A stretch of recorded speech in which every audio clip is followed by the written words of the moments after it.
and it is absolutely contributing.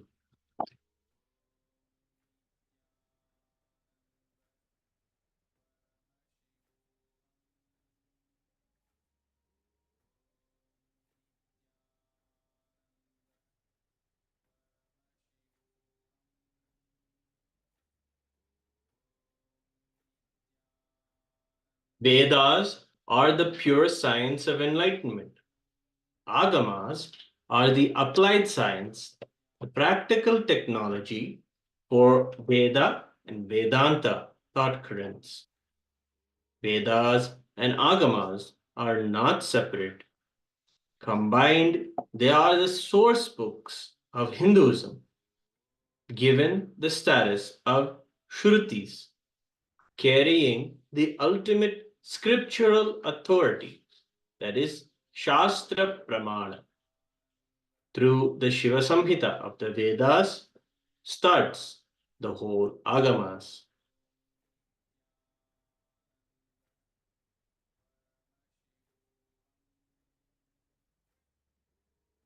Agatam Shivavaktrebhyo Gatam cha Girijamukhe Matam hi Vasudevasya Tasmad Agama Uchyate. This means that which has come from Shiva's mouth and directly heard and received by Devi Girija, which has been ordained by Sri Vasudeva, Mahavishnu, to govern the world. This, therefore, is called as Agama. Vedagamas are the source scriptures of Sanatana Hindu Dharma. There are 108 Agamas revealed by Bhagavan Paramashiva over 60,000 years ago. 28 main Agamas and thousands of Upagamas or Sabagamas exist. 64 Tantras, 16 Nigamas. Over 20 million verses are available and put together. The Agama is divided into 4 parts. That is, the Jnanapada or the Vidyapada, that is the sacred knowledge section. Then there is the Kriyapada, the sacred rituals, the actions that connect you to Paramashiva. Then there is also the Yogapada, the original science of yoga. In fact, Paramashiva reveals the Shashtanga Yoga, the six-limbed yoga. And then there is Charyapada, the 4th part of Agama, the enlightened lifestyle. This gives the details about what time to wake up in the morning, how to dress yourself, prepare yourself for the day, and how to keep the inner space and the outer space clean and pure.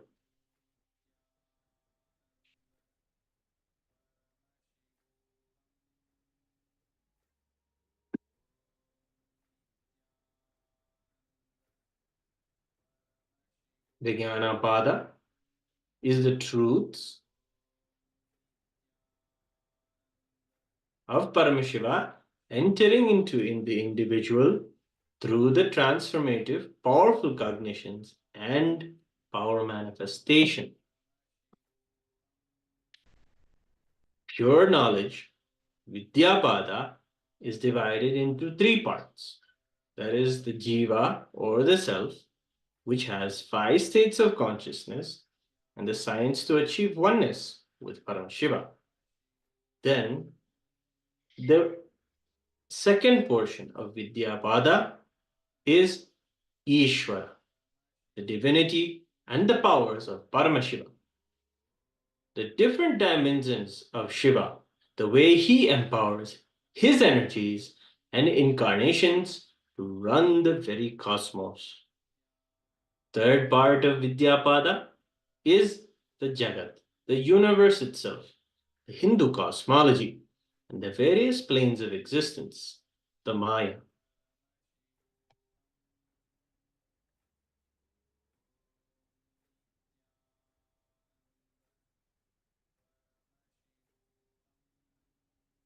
Satsang has the incomparable blessing of having the opportunity to receive an incarnation's energy, which simply awakens the deepest inner potential energy inside every human being, the Kundalini Shakti.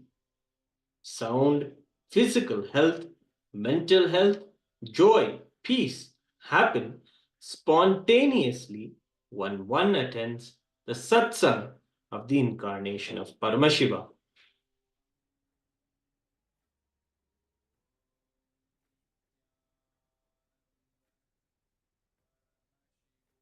The Agamas say about satsanga that the regular or daily recitations, steady internalization of the Vedagamas and the Puranas certainly cause the awakening of the pure knowledge and consciousness of Dharma, the eternal cosmic law, and Jnana, the pure science and knowledge.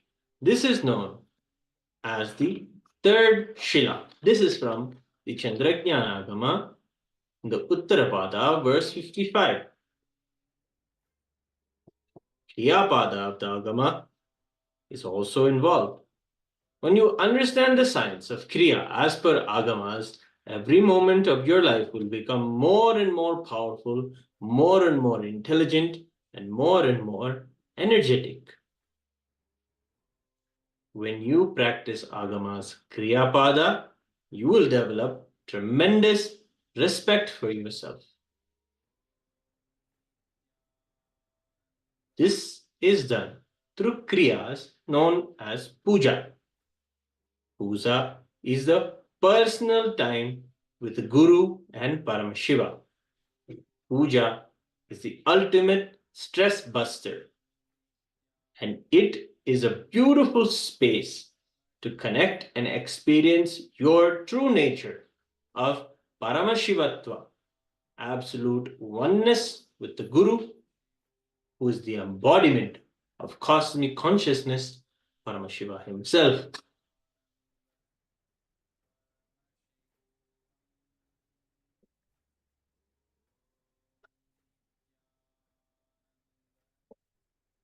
The Supreme Pontiff of Hinduism began doing puja at a very early age.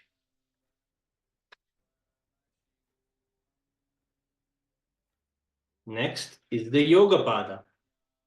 Yoga is the science which makes the divine to connect with you.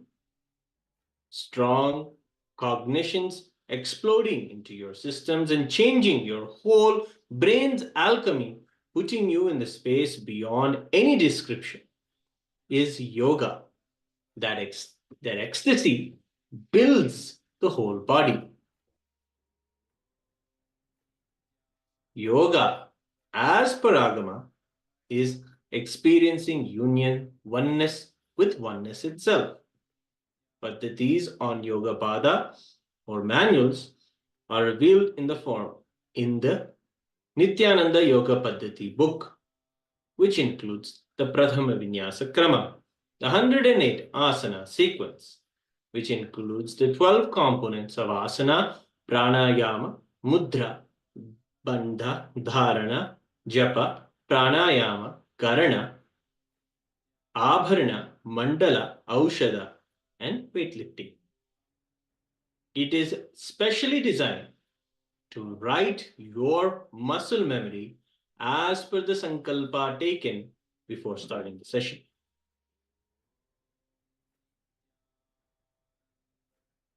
The Atma Pramana is directly from the Guru of our beloved Bhagavan, Yogiraj Yogananda Puri, also called Raghupati Yogi, who played a very important role in our Guru's life, molding his body into manifesting the powers of Paramashiva and teaching him what we know today as Nithyananda Yoga. and finally the Charya Pada. Swamiji shares, from the time you wake up till you go to bed, purifying your whole muscle memory is what Paramashiva teaches through the Charya Pada. This is centered around lifestyle, personal hygiene, and keeping your inner space clean. Charya Pada details daily religious observance, right conducts, the Guru Shishya relationship, community life, the house design, and also town planning.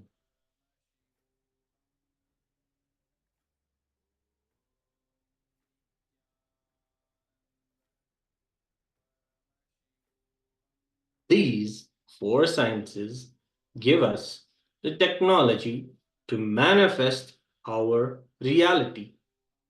Let us take a short time now to watch a short clip where Supreme Pontiff of Hinduism defines Agama.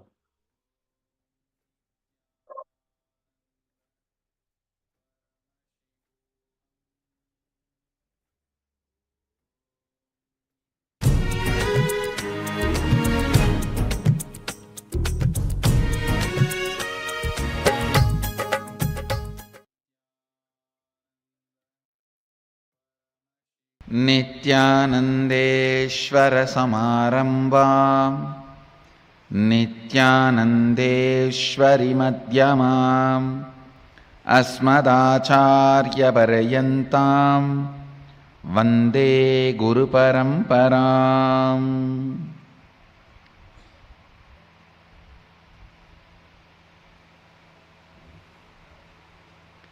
I welcome all of you with my love and respects.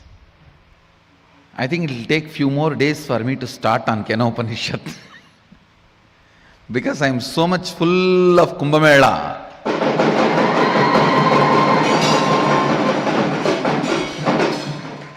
If I open the mouth, it is going to be Kumbh Mela.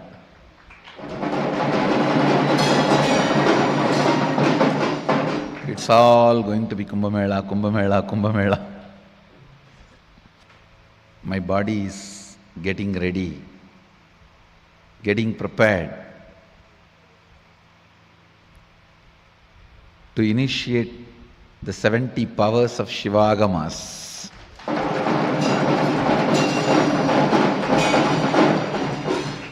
I can see actually Kumbh Mela is happening in this body.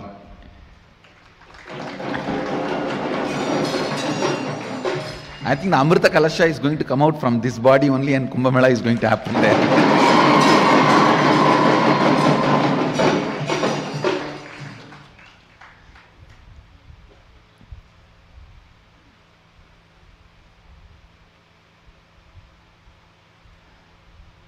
I think last 2-3 days Kumbh Mela is happening, especially from the Maheshwara Puja day, I think. From that day, or that Masi Maham, that's the day that it started. And from Maheshwara Puja day, I can see it in the body.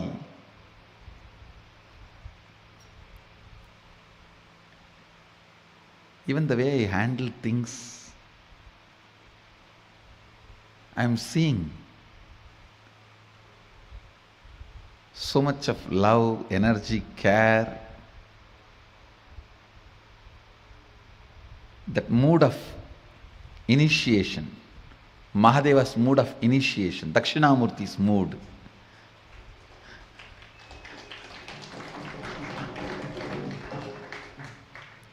Usually when I handle certain issues, the weakness of human beings or interpersonal relationship issues among the disciples, it will always be Kalabhairava. Now I am seeing it is becoming Dakshinamurti. And I think Mahadeva is preparing for Kumbh Mela.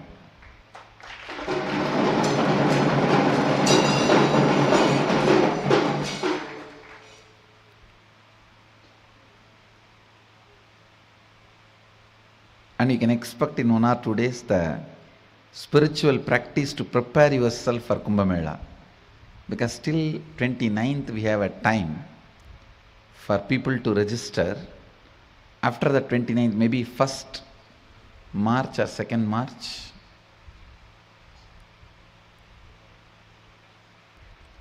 first March or the 2nd March, I'll give you the meditation, the exact meditation technique.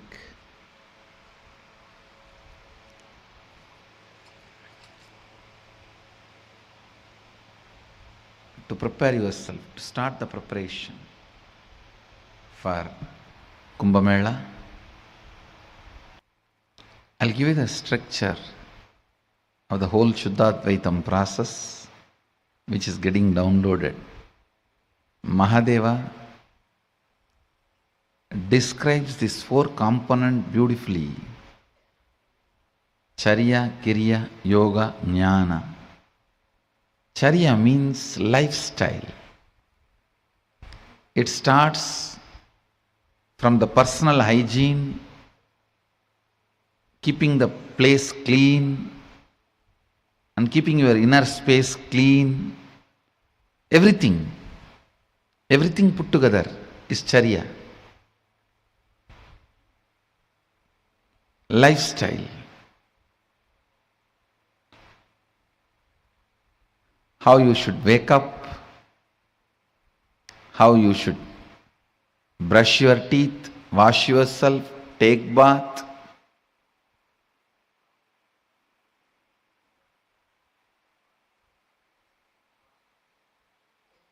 Everything. From the time you wake up to till you go to bed, purifying your whole muscle memory is what Mahadeva is teaching through Charya. Kriya means the spiritual process. The spiritual process. Please understand, Agama is the only science. Even though science is a small word, I am using that word. Agama is the only spiritual inner science to manifest anything you want as reality.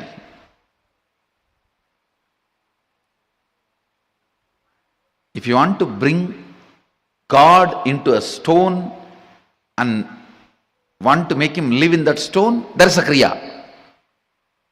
There is a process. If you want to heal your stomach pain, there is a kriya, there is a process. If you want to heal somebody's cancer, there is a kriya, there is a process. If you want to bring rain, there is a kriya, there is a process. If you want to stop the rain, there is a kriya, there is a process. You want to bring the sun, there is a kriya. You want to stop the sun, there is a kriya. Everything.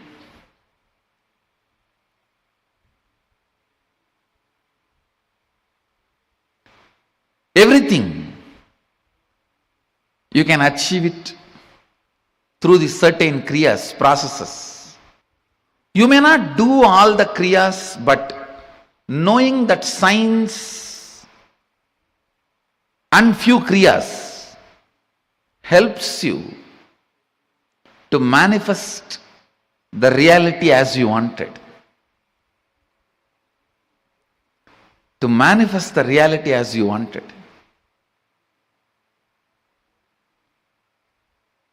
To awaken completion in you. To awaken strength in you. To awaken joy in you, to awaken respect for yourself in you. That's one of the best things Mahadeva does in Agama. He helps you to manifest so many wonderful powers. Anybody who practices Agama develops tremendous respect for themselves, about themselves. It's not ego. Ego will always be based on powerlessness. Respect will be always, self-respect will always be based on powerfulness.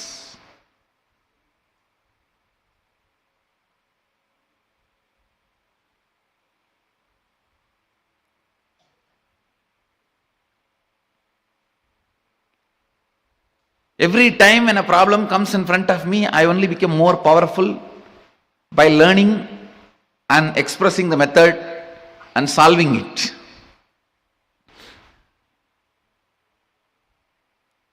Understand? Self-respect for yourself is never an ego. Mahadeva does that to you when you practice Agama. The lifestyle of Shuddha Advaitam. That is why my ashram is the greatest training ground for me. I get trained by my disciples because they invent, say, you bring any problem, I can invent solution. I bring any solution, my disciples can invent problem and out of it. And it's amazing training ground for me.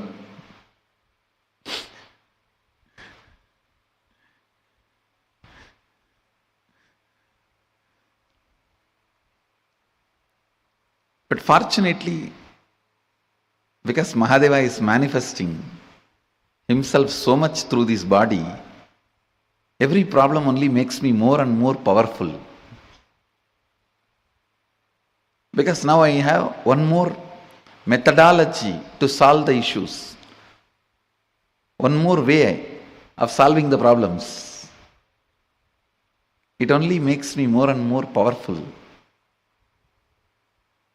Actually, if you understand the science of Kriya, as per Agamas, every moment of your life you will become more and more powerful.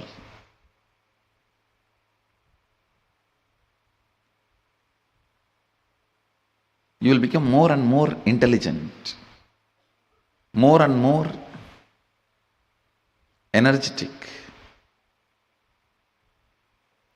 Science of Kriya.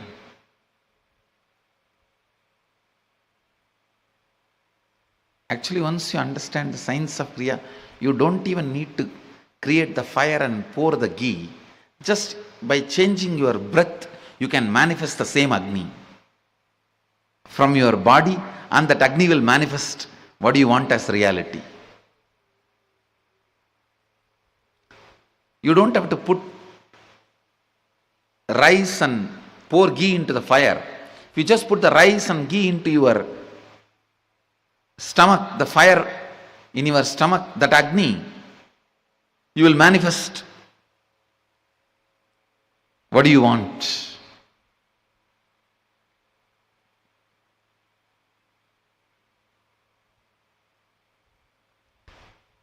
Whatever you want.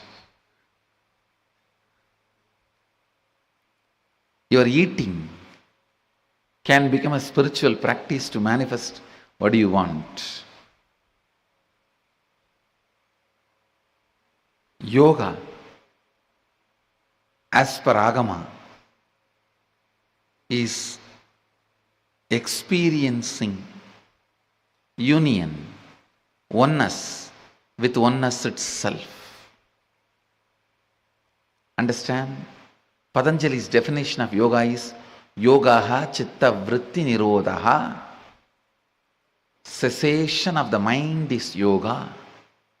But Mahadeva's description about yoga, you need to know Mahadeva does not prescribe, propose mind control anywhere in the whole Agama. No. He doesn't say thoughtlessness is yoga. No. He says thoughts are too superficial. Don't be controlling or playing or fighting with it. They have no meaning. Why do you want to fight, play, spend time with something which is meaningless, which has no meaning, which is meaningless? Mahadeva's definition about yoga is experiencing oneness with oneness itself. Union with oneness itself is yoga. When you understand that science, you will see the life in different dimension. Jnana. Mahadeva's definition about jnana is enlightened about everything that exists is jnana. Union with oneness itself is yoga. Enlightened about everything exists is jnana. Charya, kriya, yoga and jnana. Lifestyle, processes, union and enlightenment. All these four you will experience, experientially internalize in Kumbh Mela through the 70 various initiations.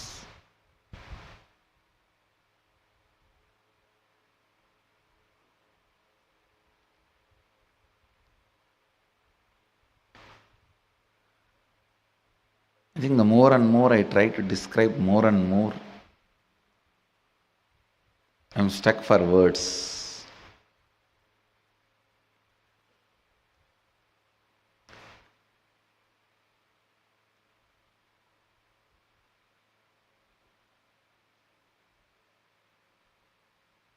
I should only say one word: just kidnap yourself by yourself to Jaini.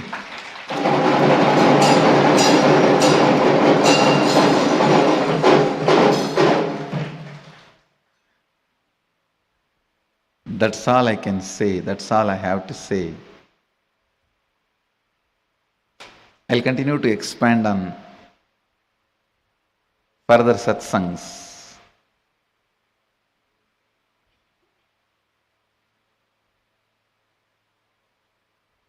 Hurry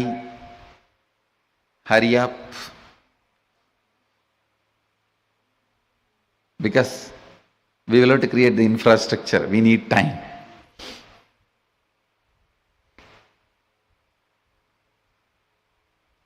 Hurry up and quickly register. All of you may be aware, it's my gift. The program is completely free. It's my gift.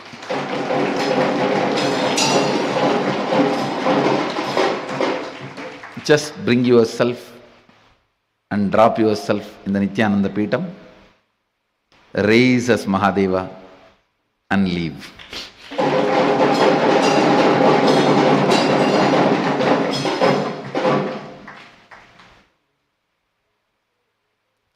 There is so much of preparation going on. Now immediately after the satsang we have a Ashramites meeting, preparation for Kumbh Mela.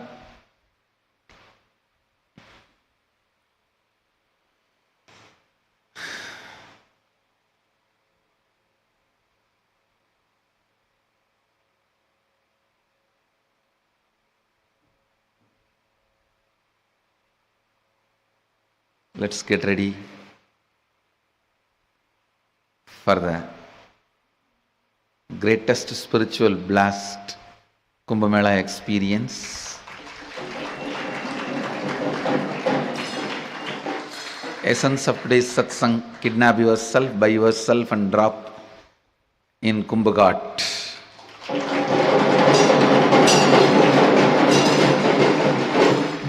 With this, I bless you all. Let you all radiate with integrity, authenticity, responsibility, enriching, causing, living Shuddhadvaita Saivam, the eternal bliss, Nithyananda. Thank you. Be blissful.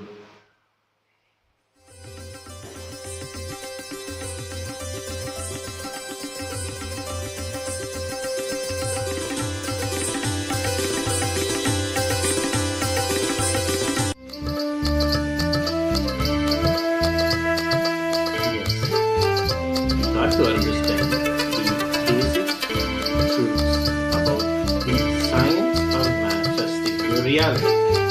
In fact, the word Kamika means to be able to manifest your reality.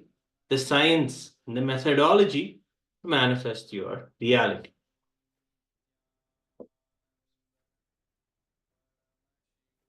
We are now going to look into some of the ways that we can start experiencing these higher truths in our lives.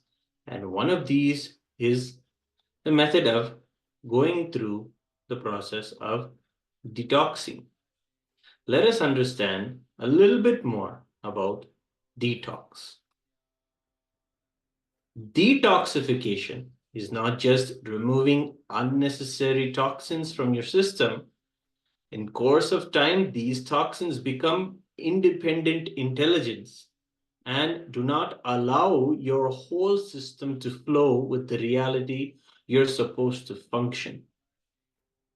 Again, these toxins become an independent intelligence on their own and prevent you from experiencing the reality that you want to manifest, that you are supposed to function through.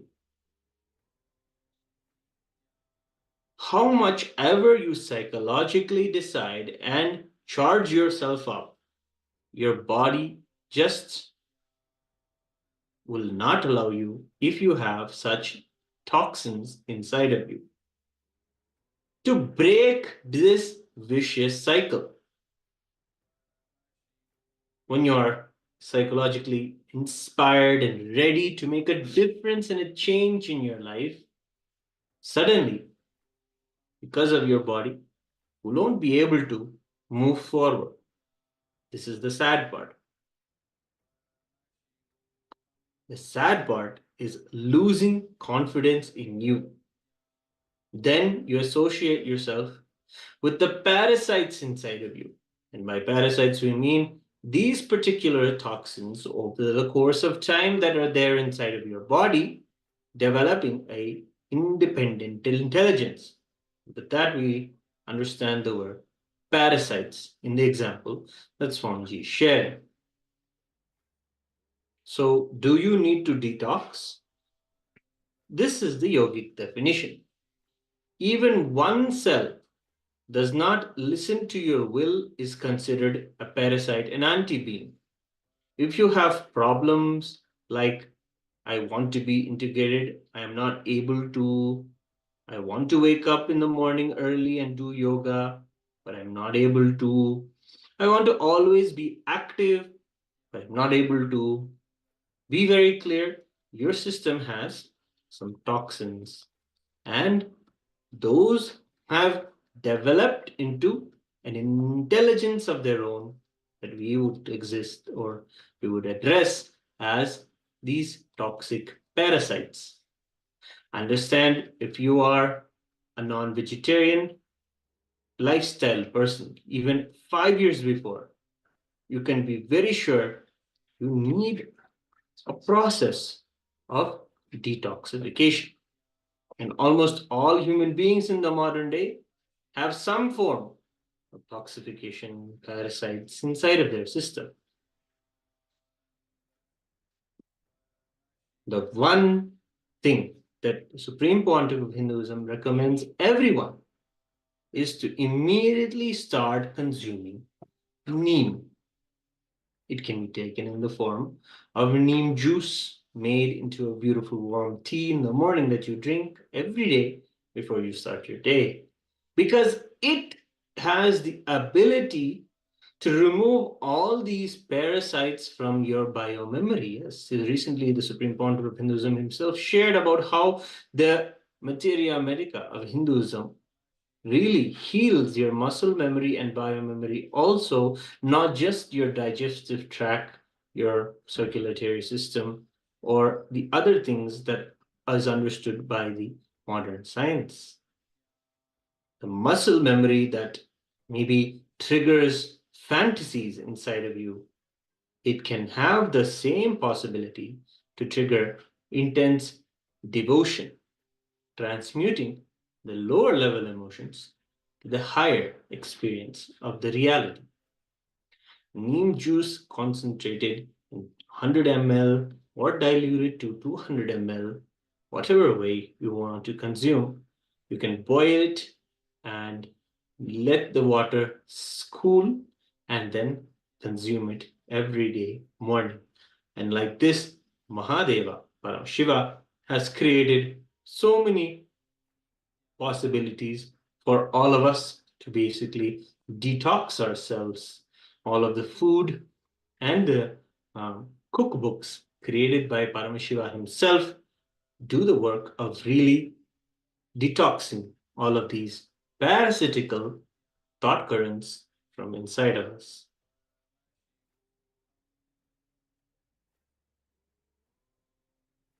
Let us get ready for a short power manifestation session, furthering into understanding consciousness over matter.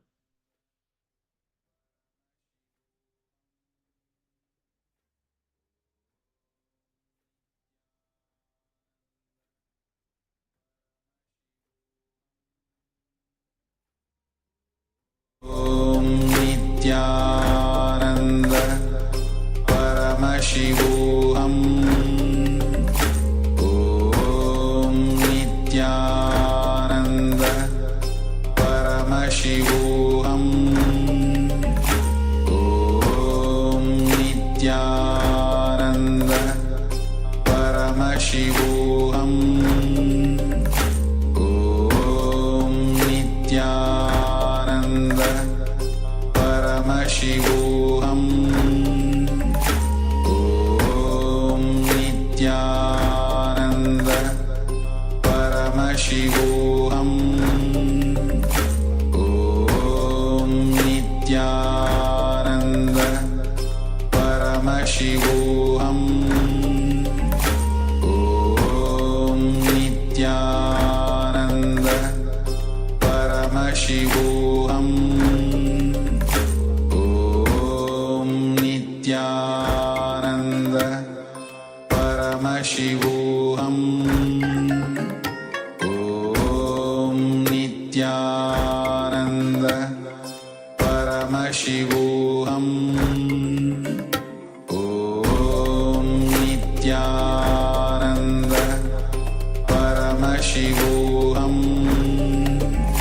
Om Nithyananda Paramashivoham.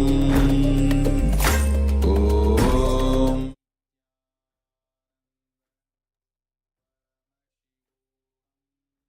Open your Living Enlightenment book and receive the powerful cognition.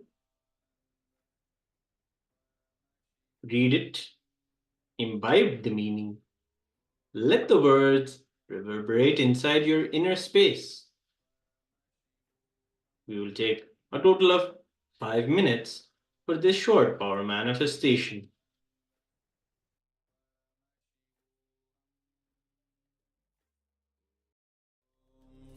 Nithyananda Paramashivoham. Om Nithyananda Paramashivoham. Om Nithyananda Paramashivoham. Om Nithyananda Paramashivoham. Om Nithyananda Paramashivoham. Om Paramashivoham. Om Nithyananda. Paramashivoham. Om Nithyananda. Paramashivoham. Om Nithyananda. Paramashivoham. Om Nithyananda. Paramashivoham. Om Nithyananda. Paramashivoham. Om Nithyananda. Paramashivoham. Om Nithyananda. Paramashivoham. Om Nithyananda. Paramashivoham.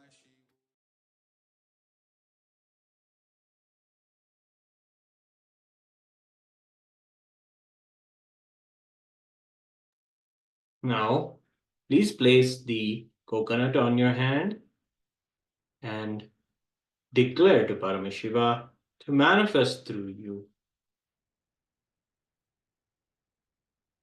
Declare to the coconut to slowly vibrate on your hand.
Yes. Now, we're going to be entering into a next session, learning about the completion science. Let us get ready to learn directly from Swamiji's words about the science of completion. We talked just now about the detox, to understand how the body itself needs to detox the parasites so that we can realize where it is we are getting stuck to prevents us from manifesting our reality. Now the completion process will further help us to heal and empower us to manifest our reality. So get ready. We're going to see a few short clips where the Supreme Pontiff of Hinduism shares about the root pattern completion.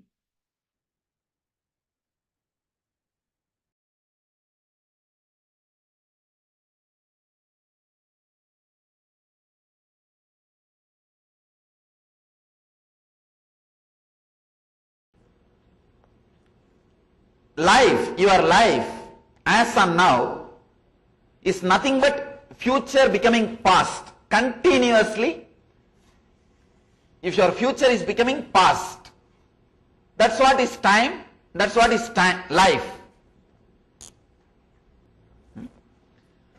Future is just disappearing into past. And the space where the future and past meets, that point is what we call present, this moment. Understand? Constantly your future is disappearing into past. Maybe I can call this as a time shaft. Time is like a shaft, constantly rotating and disappearing into the past. Future is disappearing into past. The point where this future and the past meets is the present moment. Your mind is nothing but jumping between what you know as a life is your mind. Your mind is nothing but jumping between this past and future, constantly jumping between this past and the future. Am I right? You can't have even a single thought if you are in the present moment. Understand? You can't have a single thought if you are in the present moment. Thought means jumping from past to future, future to past. Constant, your mind is actually not noun, it's a verb. It is not noun, it is a verb. It's a constantly jumping. It is jumping from here to there, here to there, here to there. How many times you jump from past to future and future to past, that many number of thoughts you are having every second. Constantly jumping from past to future, future to past. This is the way your mind works. For example, if you are 100 times jumping from past to future, past to future, past to future to past, 100 times if you are jumping per second, you have 100 thoughts per second.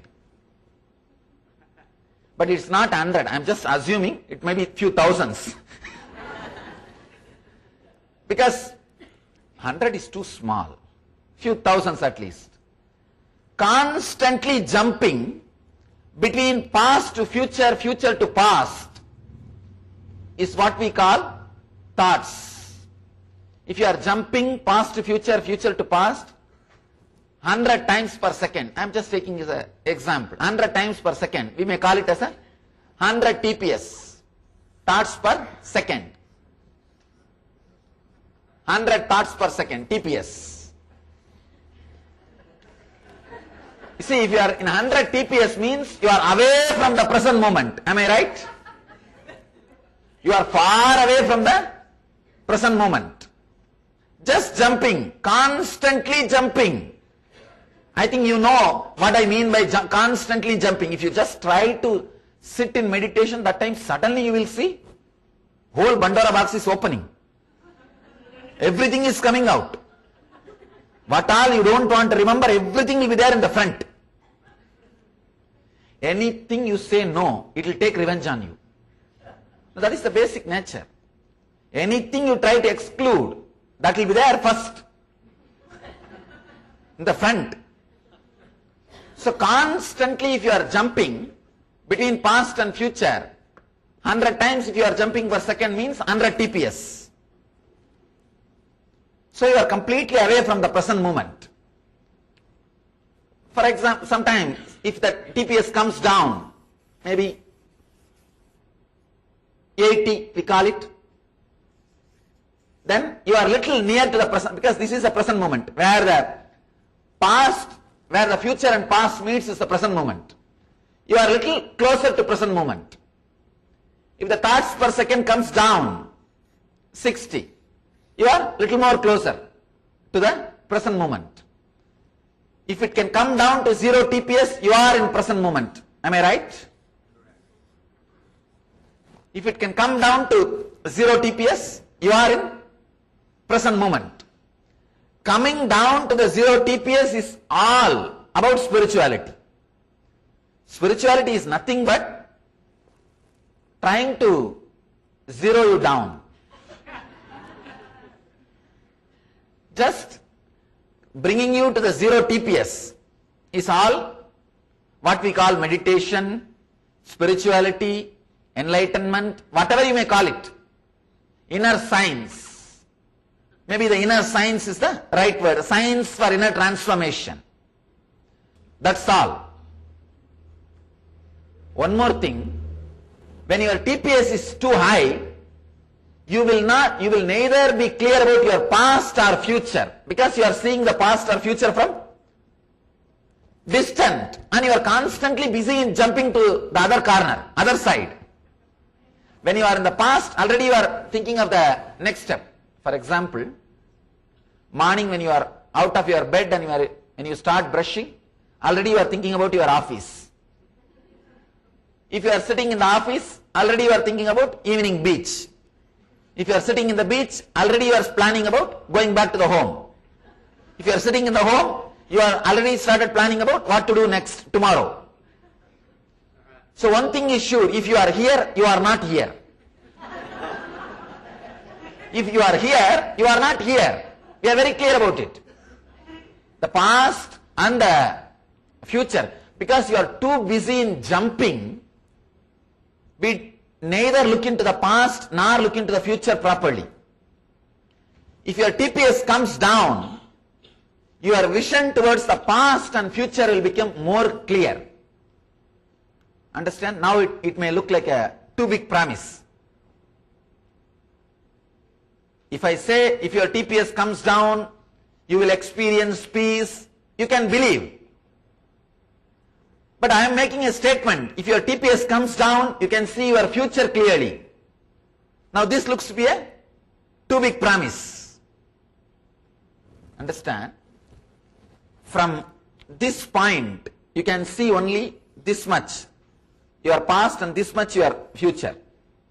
In this point, 80 TPS, you can see little more. If your TPS comes down, you can see little more. In this point, you can see more. When I say, if your TPS, thoughts per second, comes down, you can see your past and future more clearly. It may look like a too big promise. When you try to bring this TPS down, when you come more and more close to the present moment, your idea about your past, even that will become clear.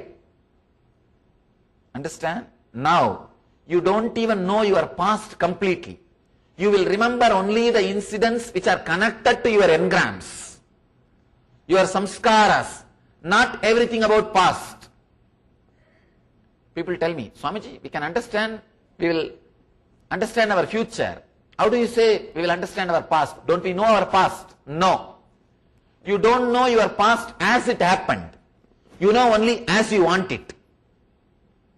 You remember your past only as you want, because you are not fully aware. You are constantly jumping between The past and future, past and future, past and future. One more thing, because you are constantly jumping, you reproduce the same old past into your future. It's like you have in one part some dirty thing, in another one part some good food or sweets or fruits. If some fly is flying between these two constantly, from this dirt to food, what will happen? Whole dirt will settle on the food. Same thing you are doing. When you jump between past and future, past and future, past and future, you reproduce your past into future. You just reproduce your past into future. Maybe you alter a little bit, that's all. See, when you sit in the home and worry, it is homework. When you sit in the office and worry, it is profession. When you sit in the beach and worry, it is vacation, that's all. You may just change the place, but the life is going to be same. Jumping between the past and future constantly, you will naturally reproduce the same past into future. People ask me, Swamiji, our future is open or we have something like fate? If you are intelligent enough to interfere, your future is open. If you are not intelligent enough to make conscious decision and interfere, the same programmed CD will go on. It's like a CD player. You have put a CD and that will be constantly playing. If you are intelligent enough to handle it, you can do fast forward, rewind or jump the track or even switch it off. But if you are just keeping quiet, not intelligent enough, it will play the same way till it gets scratched and repeats the same line. The old gramophone records, if you see, sometimes it will not even go to the next line. Doing, doing, doing. So much. It went through the same way, it got scratched.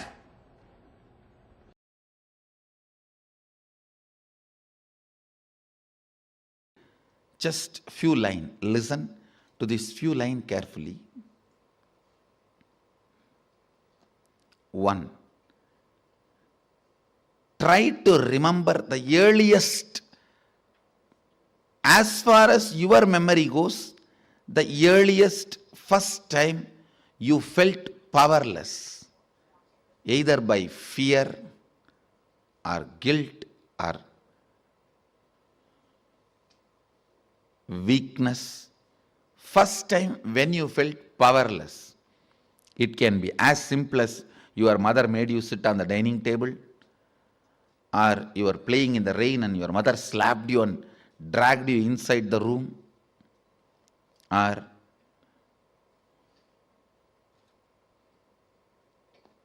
just a stone thrown by your friend or your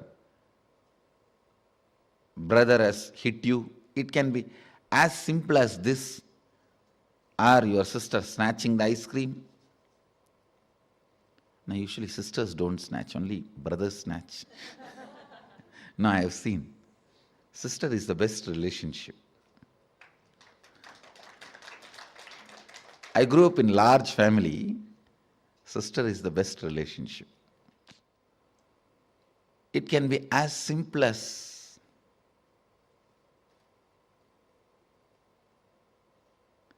your mom gave one sweet extra to your younger brother. Your dad gave one cloth or jewel extra to your younger sister. It can be anything. First time when you felt powerless, what was your inner image? Means, what did you tell about you to you? What was your outer image? How you showed you to others? How you reacted to that situation? And what was your life image? Means, how did you judge others or life at that moment? Listen, what was your inner image? What was your outer image? What was your life image at that moment? It is almost like a surgery. You have to now cut yourself and see. It's a surgery, literally, because now you will remember an incident which happened at the age of 8. When you try to find out, open that incident, suddenly you will remember something which happened at 6. When you cut and start remembering that incident, suddenly it will open up something which happened at the age of 3. Earliest memory,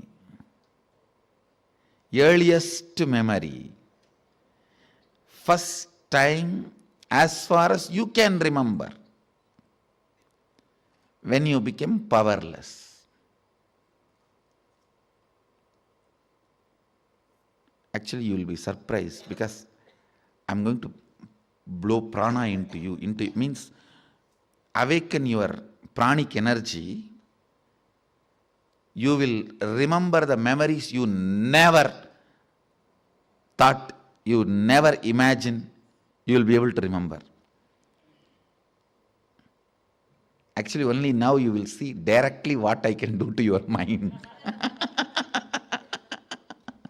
You will suddenly remember the deepest layers of your memory. You may even remember what happened during your birth, and even those scenes you may start seeing. Actually, I am going to blow prana into your navel center.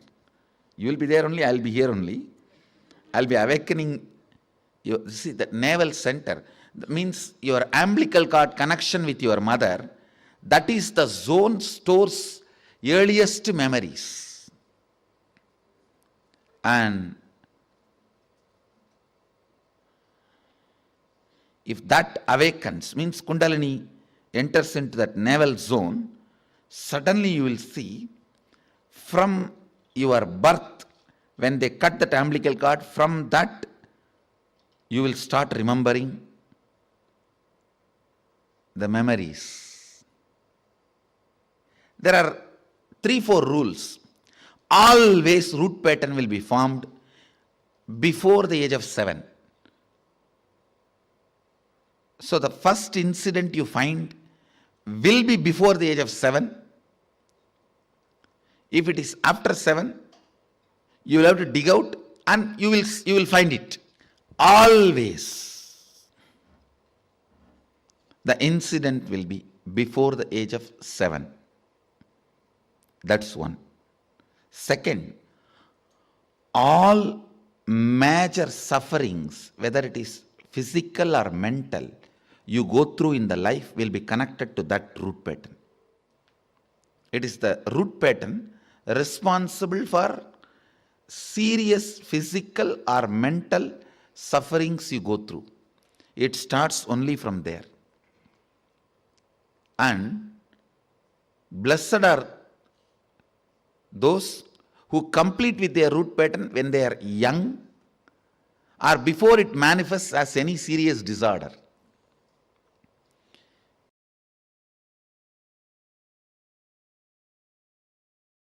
You. Completion is literally you reclaiming you into your life. I can go on and on. I tell you, the only gap between you and the Vedic tradition, you see, in the Vedic tradition we tell like this hundreds of stories where Mahadeva himself came and gave a witness. He himself came and taught lessons. In Vedic tradition we tell so many stories.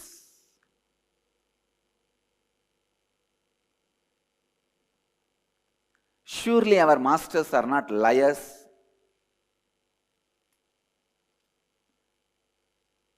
And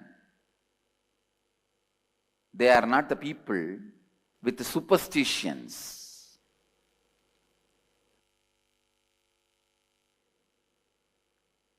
Surely our masters are the people very logical, scientific,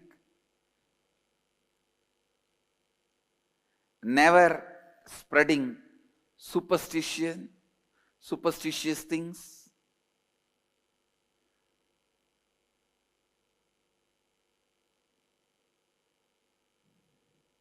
But in the modern day, all these things are thought to be superstitiousness. Why there is so much gap? See, in the Vedic tradition, if somebody curses, it happens. An ordinary housewife, Savitri, is able to stop the sun.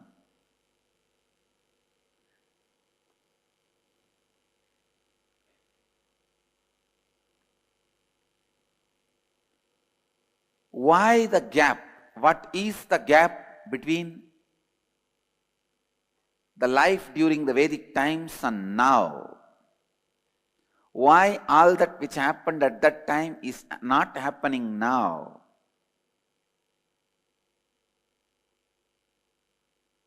Jnanasambandar gave life to the dead just like that.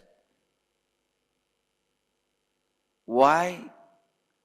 It is literally impossible now. I tell you, the only gap, why it was happening at that time, why it is not happening now, the answer is incompletions. It is incompletions.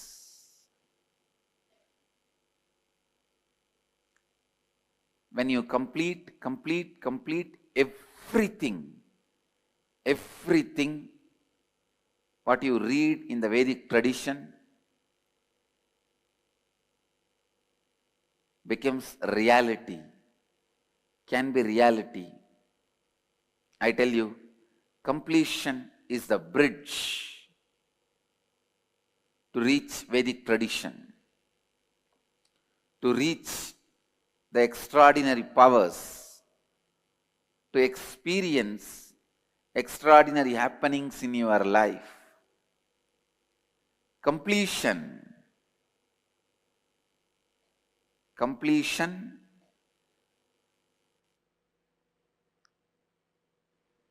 is life. In every level, I can give you the whole list. The only difference between you and Ramanuja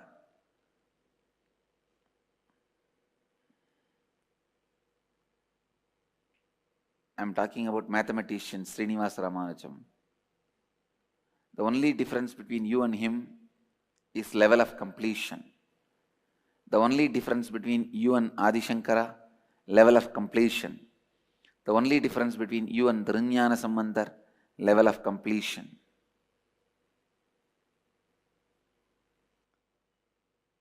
I tell you,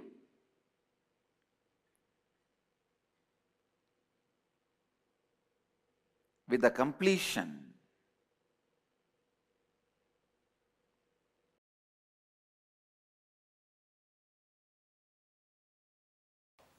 it is the definition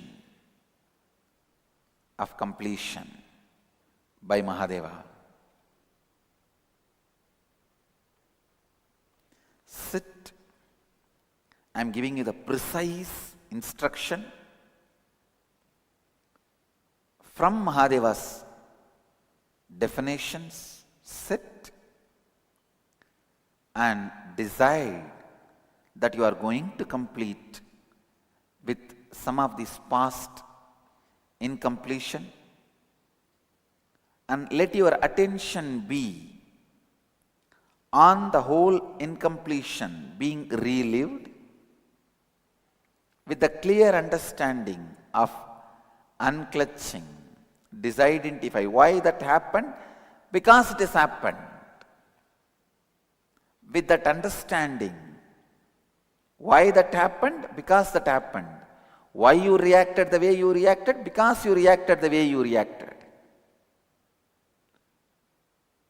Why the action? Because the action. Why the reaction? Because the reaction.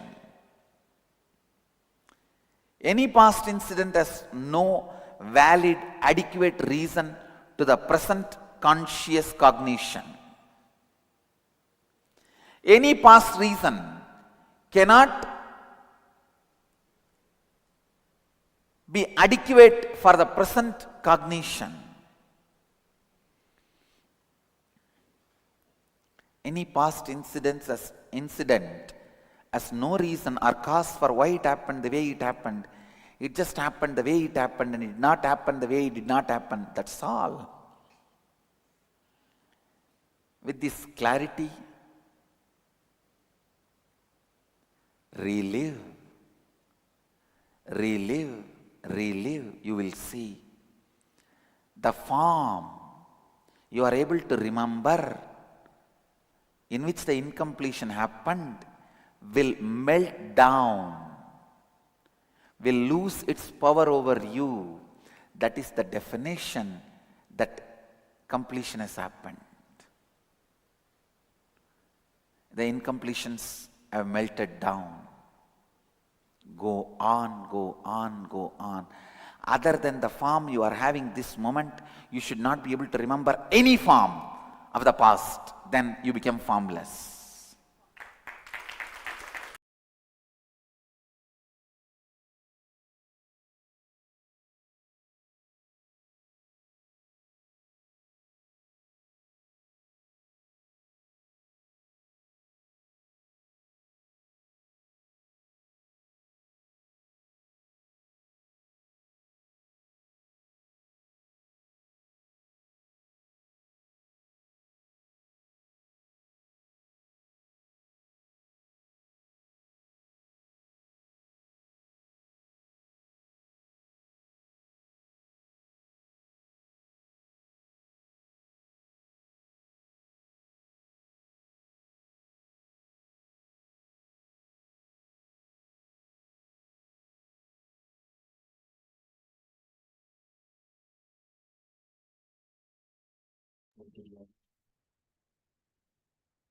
Yes.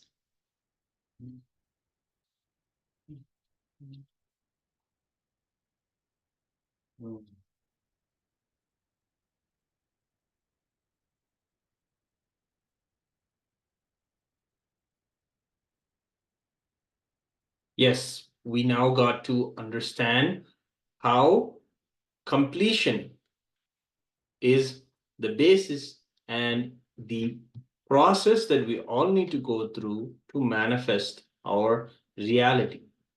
Now, what we're going to be doing is going through a beautiful understanding, a brief look at the very deity that we are going to be having the darshan of today, the Gajamukha Murti, Bhagavan Gajamukha Murti. So we'll be looking and learning more about the Gajamukha Murti today.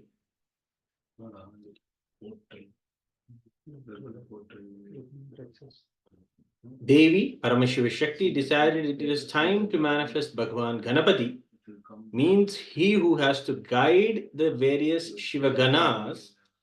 So she starts making the body for the being from her own muscle memory and biomemory. While she was making, she decided Paramashiva has to come and add the bioenergy. She leaves the body and goes for her bathing to get ready, to do puja and invoke Paramashiva, to add the bioenergy into the being. But by the power of Paramashiva Shakti herself, that being became alive and started moving around.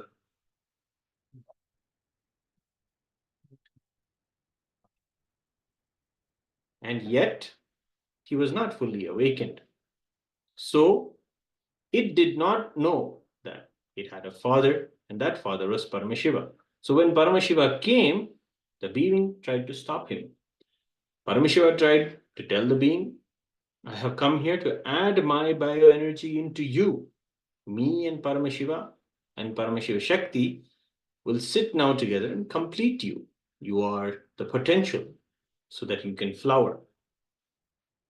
But the being was not that conscious or ready to understand and it was just trying to throw some small tantrum, like a cute baby. Then Paramashiva understood he has to remove the head and make the being accept the bioenergy. And so this experiment was a success. It was just a simple surgery. It was like how you remove the tumor. The tumor is removed during the surgery. It was a conscious surgery done by Paramashiva himself. And in this way, the tumor was removed and the surgery was successful and Mahaganapati was created. Bhagavan Mahaganapati is the embodiment of joy. Ganesha makes you complete with all the incompletions and the idea of impossibility. He makes you complete with all of the impossibilities that you carry.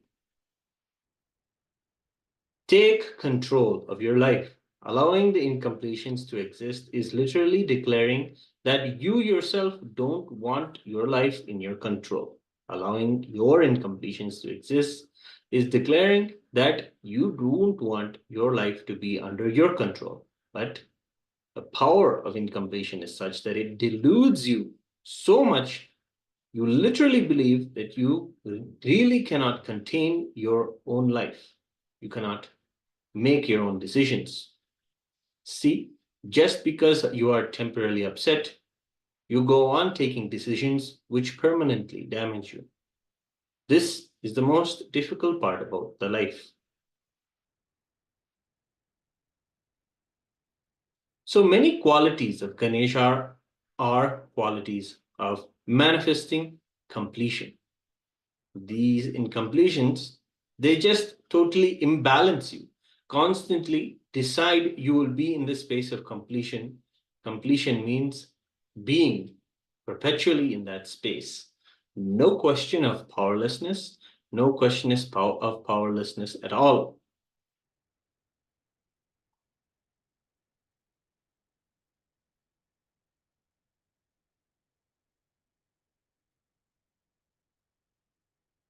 And in this way, we can manifest space of completion and take control of our life right now in this moment. First, let us begin this process of completion.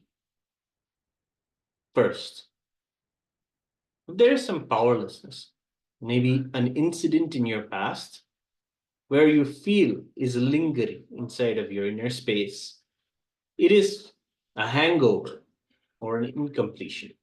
And it is influencing you on how you make your decisions every single day. Sometimes it's the most recent one that you have experienced in your life, and that's fine. Originally, the incompletions that begin come from the root pattern in your life. Let's catch the influence of the past in our very thinking and begin this exercise into looking into ourselves. Take a few minutes right now and look into the way your past influences your decisions and brings in a lot of unnecessary experiences. Please take a few minutes right now and do this beautiful exercise.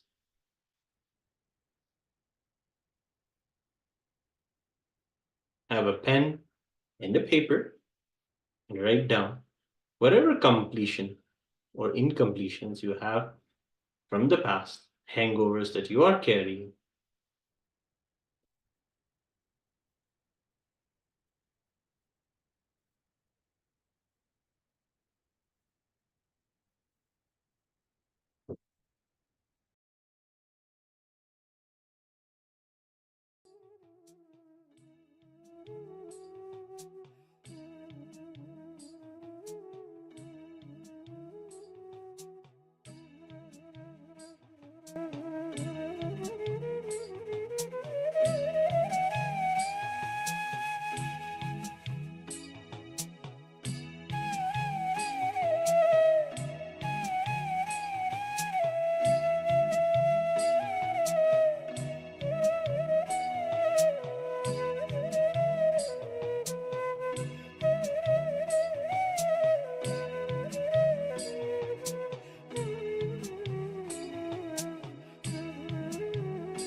Take a few more minutes. Write down any powerlessness or some incident that you may be experiencing that you know is influencing you in your present thinking.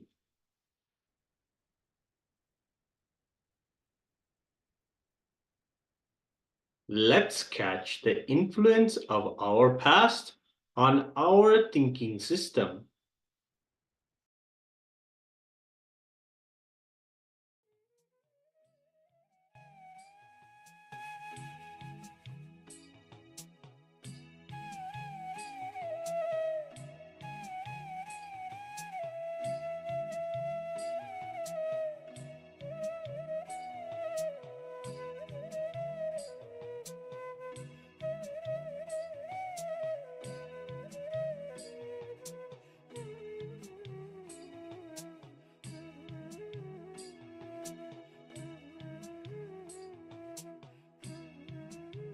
Next, after you have finished,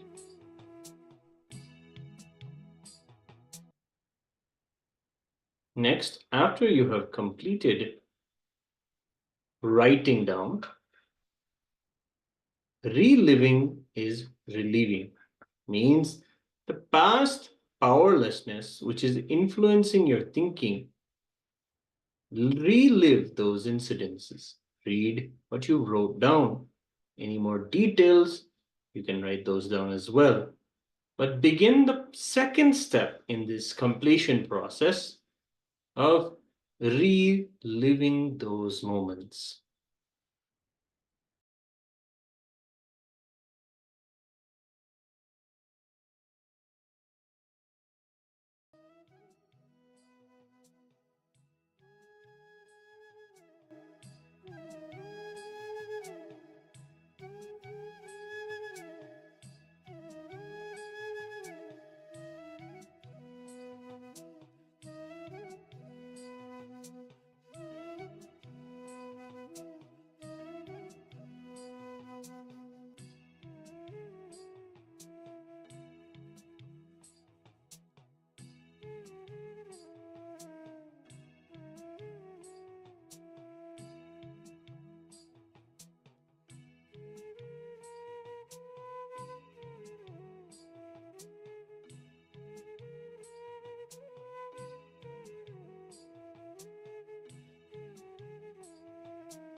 So let us try to understand how reliving will help us.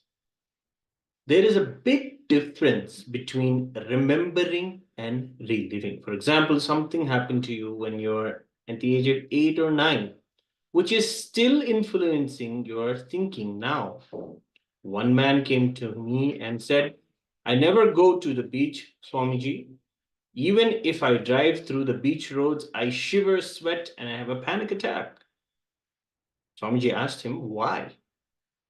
He said that at the age of 7, he went for a walk with his father and he saw a murder happen on the beach and he ran away from that spot. He still, after so many years, can't be near the beach. He was 57 years old when he shared this with Swamiji. This is remembering and experiencing. So Swamiji teaches that he is now 57, but this happened to him at the age of 7. But if you remain as 57 and visualize what happened at the age of 7, that is called remembering. Reliving means Forget your present identity. Just dump it and throw it. Become that person at the age of 7. That intelligence that you had at that age, how you were, how you may have knew you were at that age of 7. Visualize and become that person. Enter into that person's physiological and psychological frame. Take a few minutes and meditate on that person. Become that person and relive those moments that influence your thinking, those incidences from the young age that influence your thinking right now.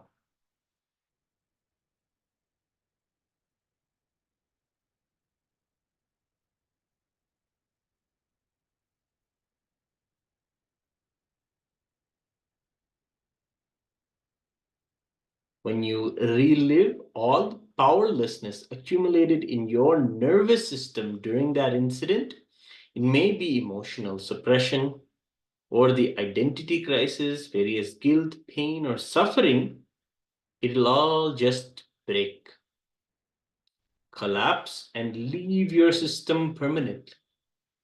Your system will become clean. Your thinking will become clean. When the effect of your past is reduced on your existence, you will not only reproduce it again and again or in an altered way in your future, and neither reproducing as it is nor reproducing in an altered way will happen. And that is true liberation. So let us catch the influence of the past on our thinking.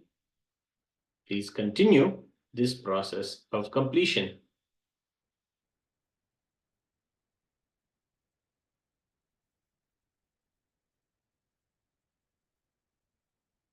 So the algorithm for this completion process is, first, there is some powerlessness, some incident in completion that is influencing you right now from the past. Pen it down. Then the past powerlessness, which is influencing your thinking, relive those incidences. Visualize and become that person. Enter into that person's physiological and psychological frame. Take a few minutes as we come to the conclusion of this intra-analyzing exercise.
Yes.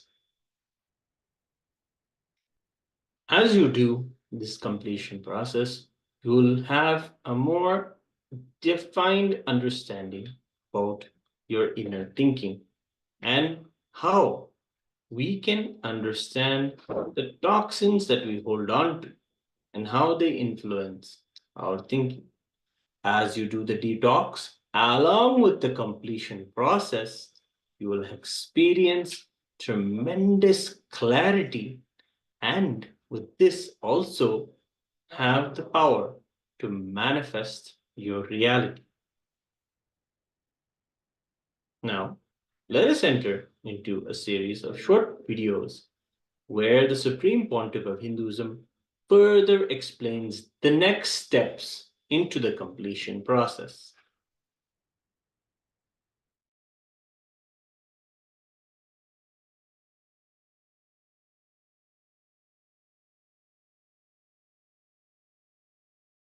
Please understand, just by removing a tree completely, just by uprooting a tree, you cannot be safe that nothing else will grow in that place or the tree won't happen again in that place. No. You need to understand a very important thing.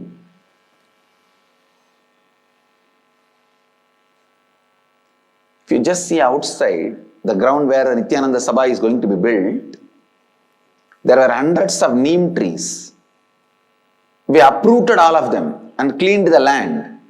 But go and see, at least 50 neem trees are again back.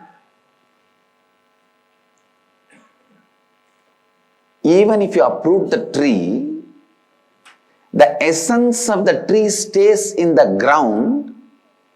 So when the water comes, when the sun comes, the tree starts happening again. There are some trees you don't need a full seed for the tree to happen. Just the essence of the tree is there in the mud, that's enough, it will grow. There is a herb, Ammambacharisi. Just the essence of that herb is enough, it will grow. Same way, just removing your root pattern is not going to completely liberate you. How to stop the tree not happening again? How to make sure the tree will not happen again? How to make sure the tree is not going to sprout again? Burning, boiling the very root, it's a very land where the root can sprout. Same way, burning your consciousness, purifying it to the root from where even the root patterns can grow. That is what I call complete completion.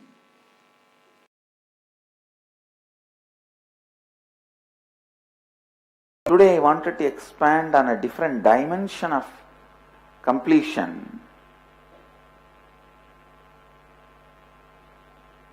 The dimension of perpetual completion that happens, please understand, that happens by constantly completing not just with your root pattern, all the pain patterns. 48 days do samskara dahana kriya. Samskara dahana kriya means burning all your pain patterns, which is the root of suffering in your life. 48 days of samskara dahana kriya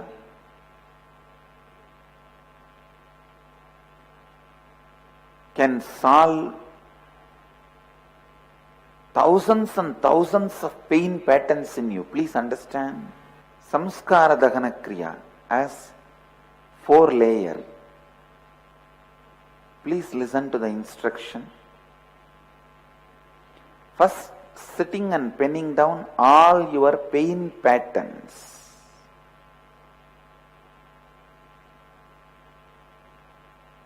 then reliving them in your inner space, then reliving them using the mirror and sitting with somebody and sharing and listening, providing listening for them to complete. Understand the signs of completion. Understand the signs of completion is so powerful.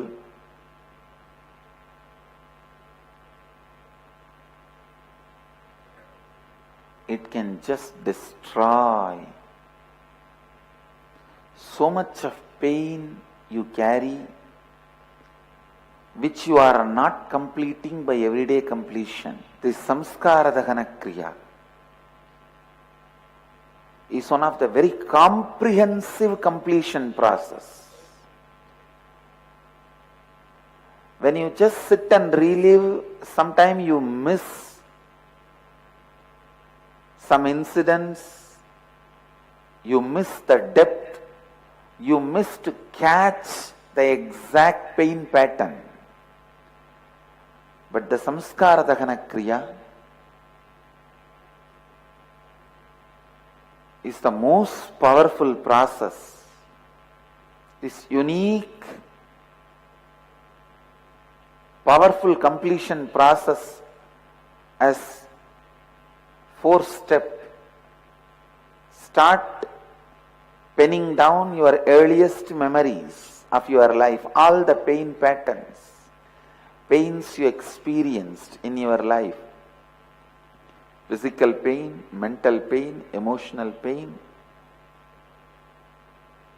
psychological pain, all the pains, pen them down and relive them in your inner space and relieve at least 5 times. Then relive them and relieve them using the mirror. Then sit with the another person, go on sharing, share at least 5 times.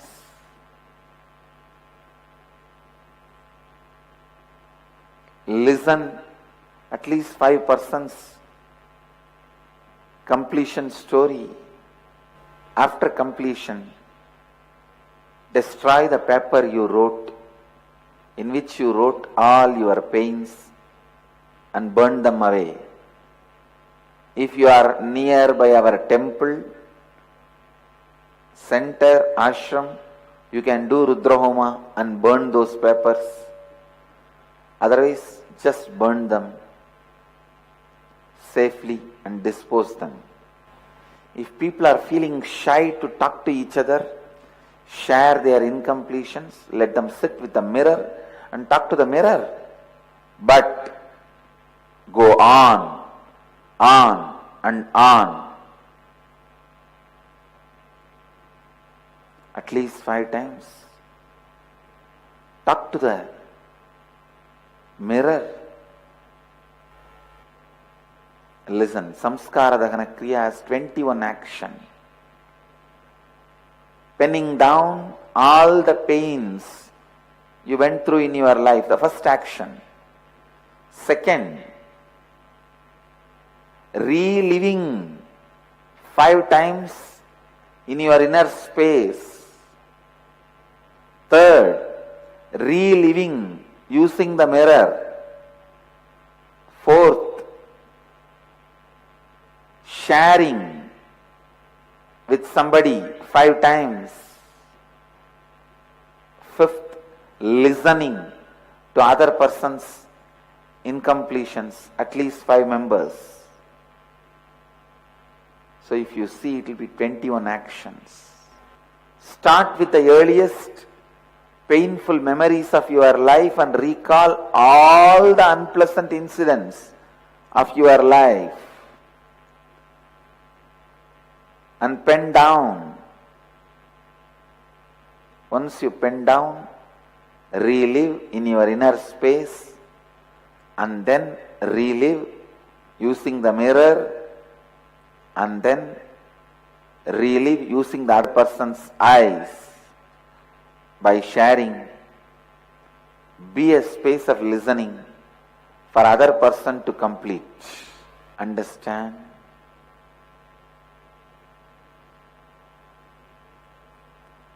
The pain of unfulfillment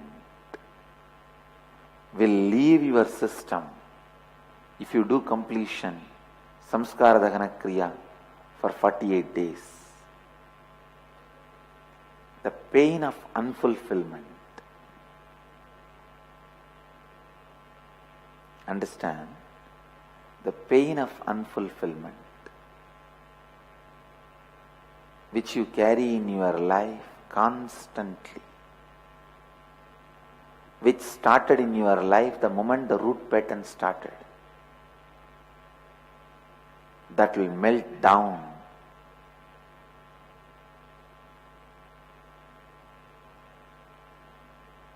The more and more beings you cause completion, the more and more you become complete.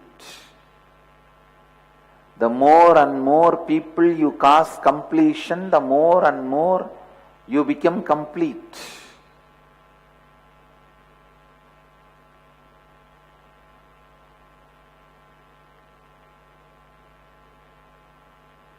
The more and more human beings you lead them to samskara dahana kriya, more and more of your samskaras get burnt. Literally this process, when you enrich others, enriches you.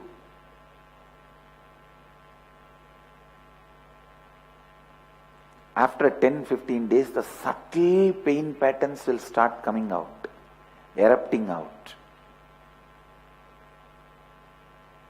Completion with all of them.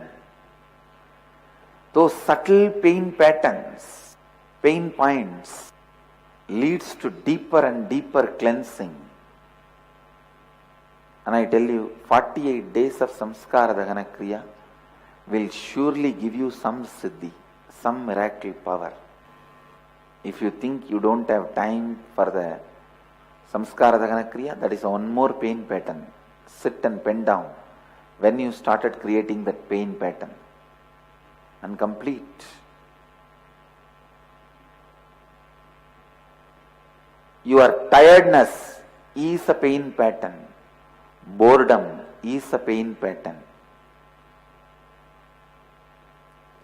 Being non-focused is a pain pattern. Getting irritated is from pain pattern. Anything which you have other than samadhi is pain pattern. Anything which you have other than samadhi is pain pattern. Sit and complete, complete, complete. Whoever believes they have pain and world has pain, do this samskara dahana kriya for next 48 days. Enrich, teach. I tell you, there are millions of people who are suffering, waiting for some solution. They will listen to you. Actually, if you start today, the 45th day comes as Vijayadashami. Maybe the last 3 days you can do twice, morning and evening. And Vijayadashami day we can conclude. Even in between few days, if you want, you can do morning and evening and take few days break. So keep it this way, at least 48 times you should have done. Samskara dahana kriya completion can be done even through two-way video conferencing or the Skype call. but you have to see each other's face. Only then it becomes effective. So every day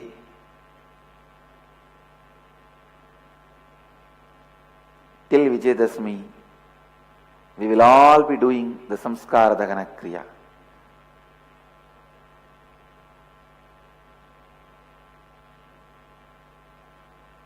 We should all be doing the Samskara Dahana Kriya.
Nithyananda everyone.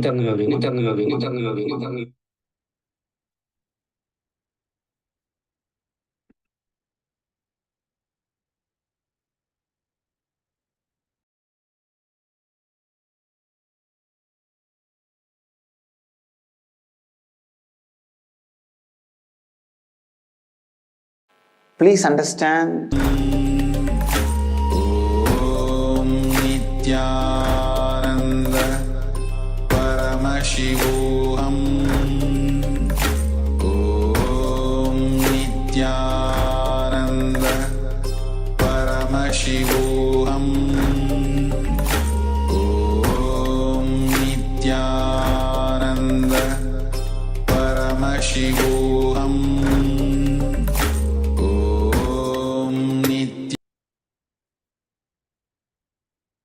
Nithyananda everyone.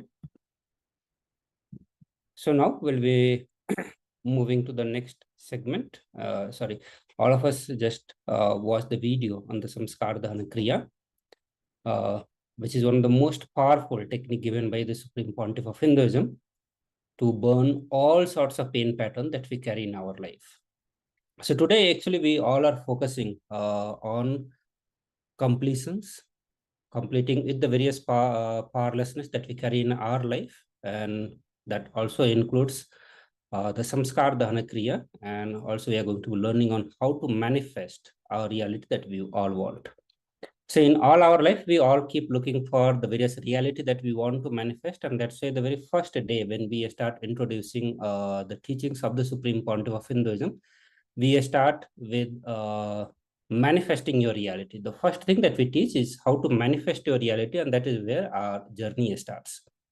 So we have a few participants here, and I hope everyone is able to understand the various concepts that is being revealed here and that is being shared. All these teachings are directly from based on the teachings or from the teachings of Supreme Pontiff of Hinduism. And I think this is level 1 participants program. So all of you are doing this program for the very first time. And various new terms are being introduced. And any point of time, if you feel that you are not able to understand, please let us know. I'll be very happy to help all of you with those things. And I think we already have the Chinese translation because most of the participants that I'm seeing here are from the China.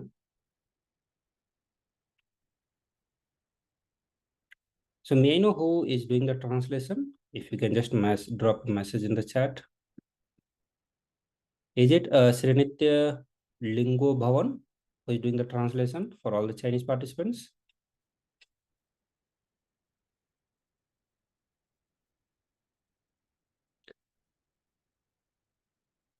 Oh, we have support desk Paramashivoham level 2.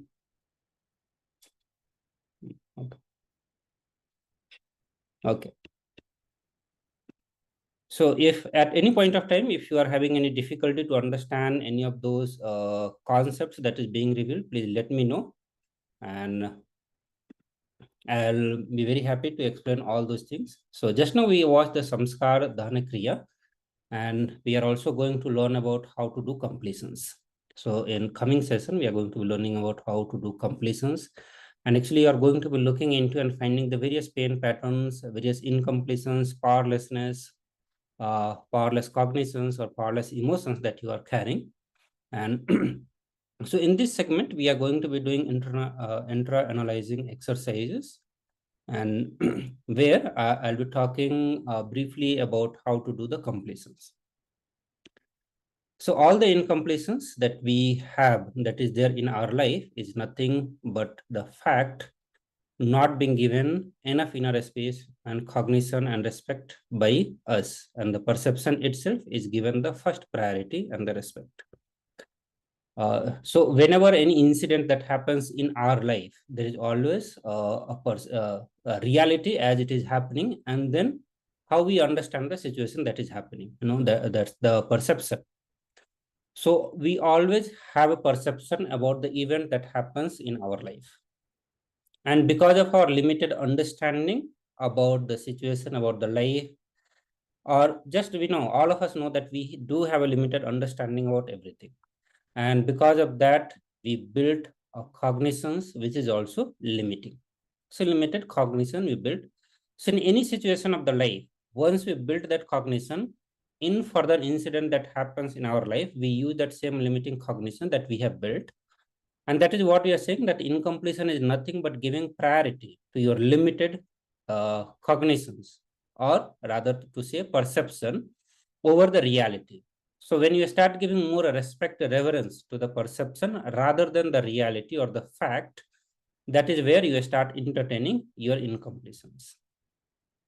If the perception is recorded as reality in us, which is going to be continuously changing, it will give us a deep insecurity and instability in our life.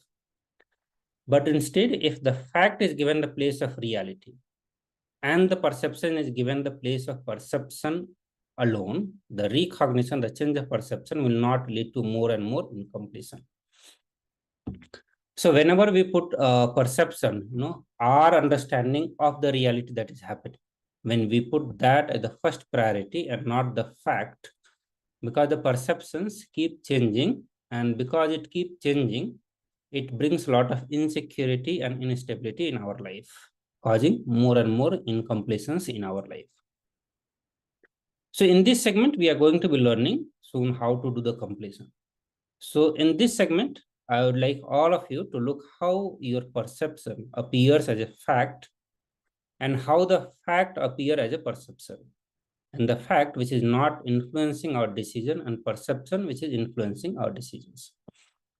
Okay, so this is also one common understanding I can say, that whenever we are making any decisions in our life, we do refer to our past understanding, or rather I can say our past perceptions.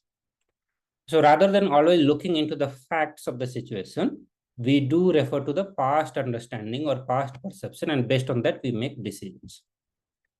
And, we can see that many times when we get into certain conflict with somebody, or specifically we can look in a situation when we get into fight with somebody, we are so intense at that moment that we are not ready to look at the facts. We directly refer to how things has gone in the past. That's very common in most of the conflicting situations, or when we get into the fight with somebody, we always act based on what has happened in the past. Okay, not what is the situation as of now.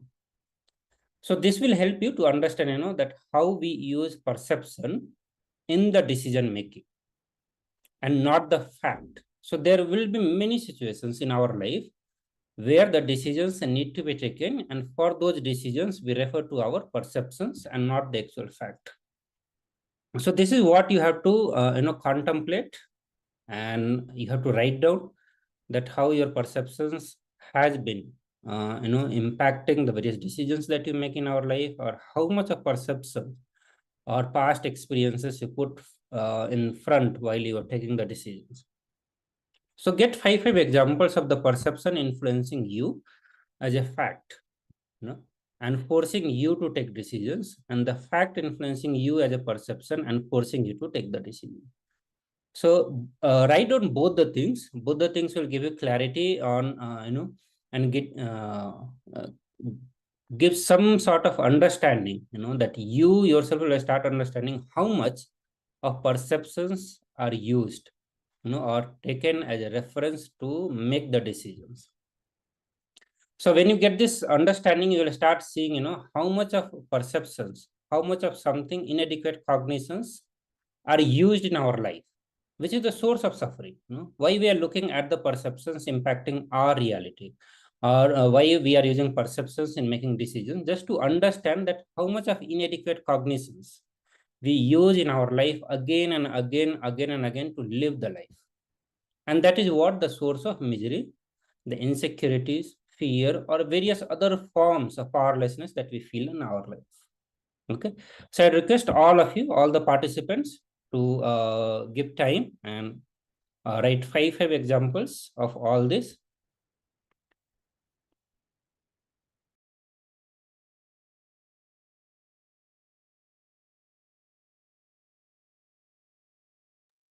So while all the participants are writing this,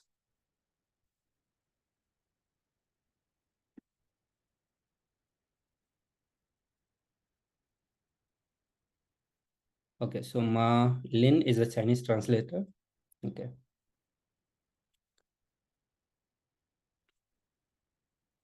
Okay, so there are multiple translators who are taking turn and continuously doing translations. Great.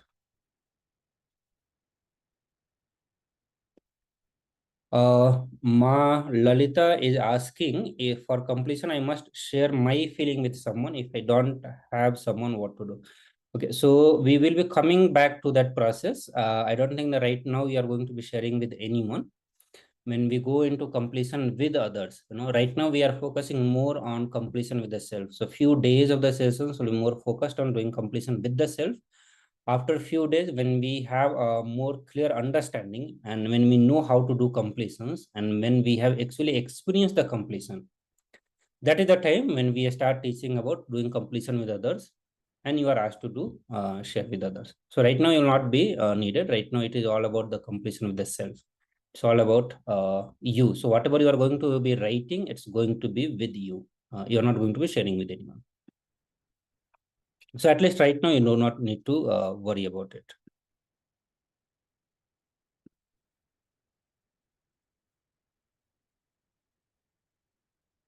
Also, we have many participants, and I do not see that their cameras are on. So can I request all the participants who are here to please turn on your camera?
Okay, Nithyananda, everyone.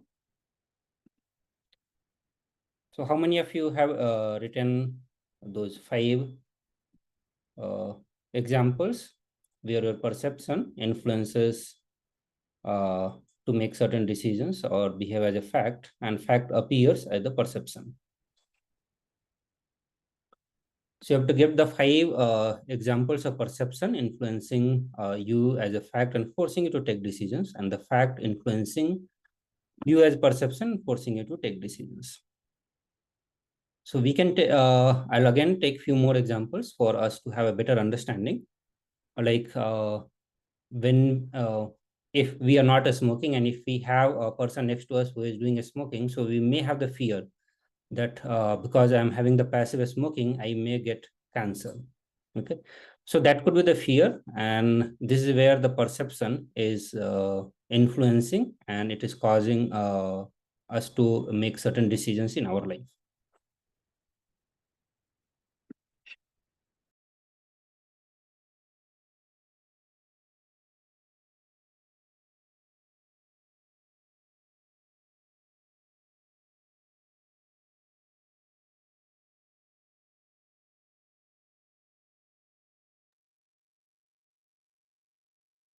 So I request all the participants to keep the camera on and participate in all the exercises that is being given.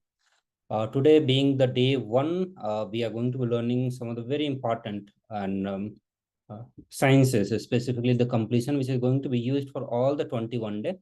And your entire journey with us, we are going to be using these words very frequently, where and in many of the satsang, you'll get to see where the word completion, incompletions, powerlessness, powerful cognitions, all those words will be frequently used. And it's very, very important that all of us cognize it, understand, and experience these words, what is completion. And you will have more better clarity when you actually participate into all the exercises that is being provided and the various power manifestation sessions that is being given, because those power manifestation session is directly being in oneness with the Supreme Pontiff of Hinduism. And that is where the various powerful cognition that we are teaching, we are sharing, will become part of you, and you will start manifesting those powerful cognitions. The more and more you practice those powerful cognitions in your life, the more and more you make decisions on those powerful cognitions, it is going to become part of your life. The more and more you use those powerful cognitions to manifest power, they will become part of your life. So in that way, all these sessions are very important.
So let's all get ready to manifest this power of consciousness over matter.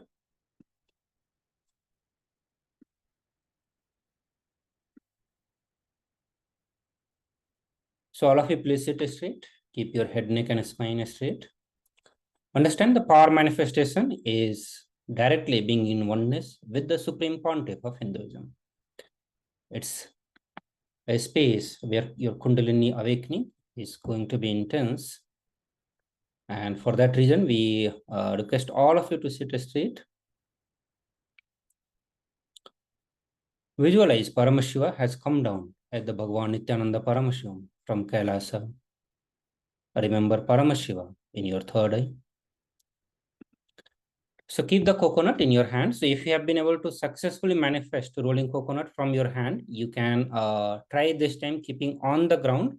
Rather, I would suggest to keep it on some electronic devices. It's more easier to connect and manifest oneness when the object is on electronic devices, the silicon-based devices. Or if you have a partner, you can keep that coconut or ask your partner to keep it in their hand, and through that you try rolling, you manifest the power of rolling the coconut. Or if you have, if you are yet to manifest rolling the coconut, you can keep it in your hand.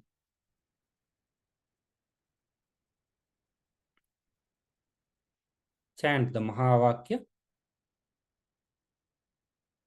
Think intensely. Manifest the powerful cognition that you are Paramashiva. You are Bhagavan Nithyananda Paramashivam. Anything else you think as yourself is a delusion. Any other identity that you carry is a delusion. The only reality that exists is you are Paramashiva. Cognize this. Be in the absolute, unclutching space to experience the state of Paramashiva. The complete completion or the space of Paramashiva. With that, chant Mahavakya. Continuously, if any other identity that comes in front of you, drop it. Again and again, cognize that you are Paramashiva. You are Bhagavan Nithyananda Paramashiva. You are Swamiji.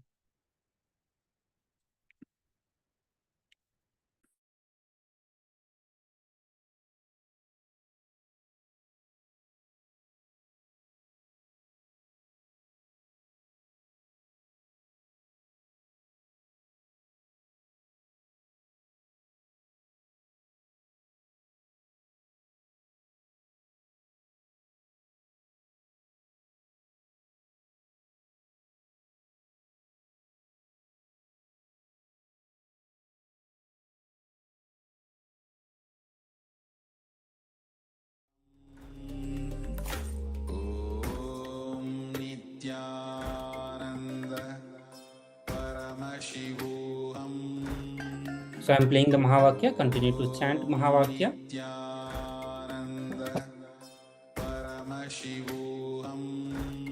Again and again.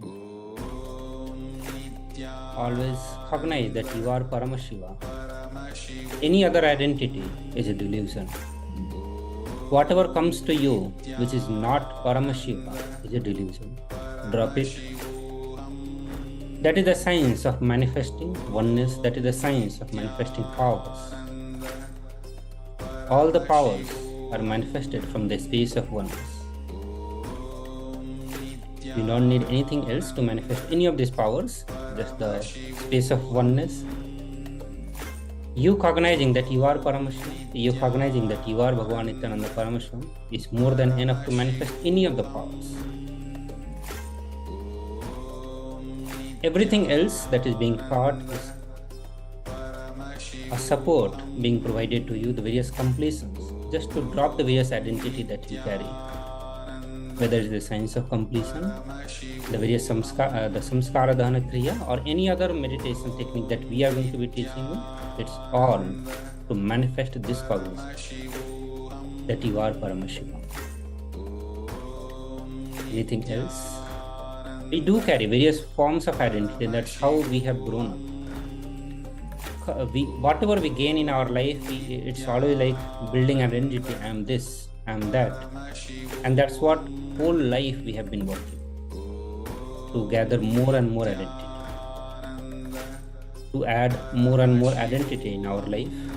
But this time we are going to be dropping all those identity and aligning our identity to the highest possible identity, which is I am Paramashiva. I am Bhagavan Nithyananda Paramashiva.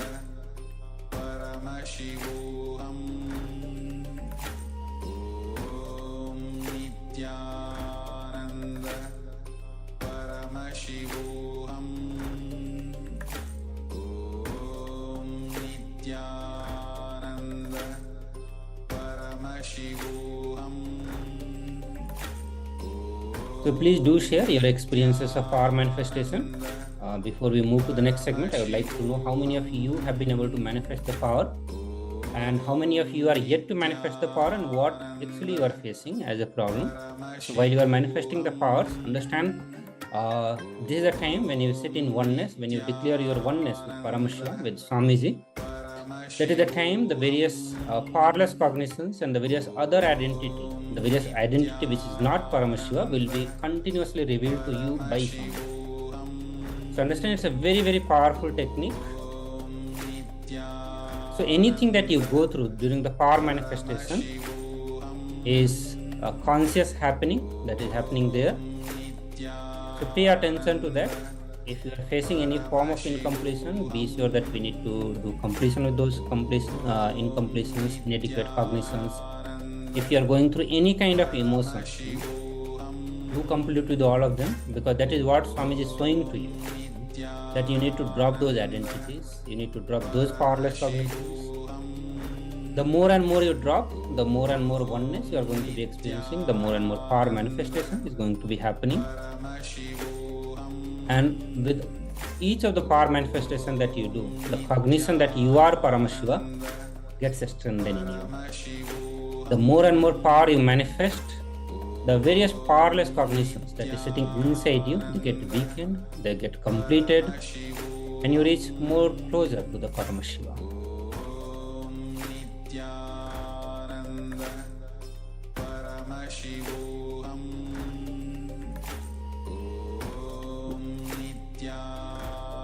So Chinese participants, all of you can type in the Chinese also.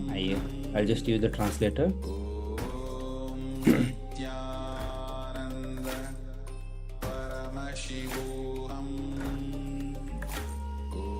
So if you have any doubt or anything that you want to ask, you can type in Chinese too.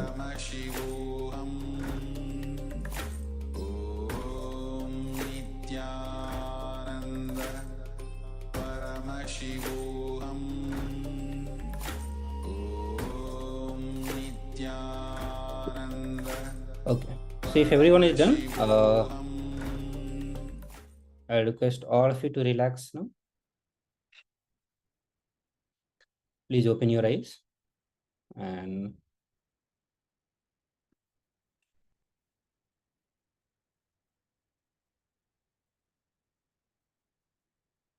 at the end of every session, every segment of this, we will also be providing you some of the books authored by the Supreme Pontiff of Hinduism. And I'll strongly recommend all of you to download those things.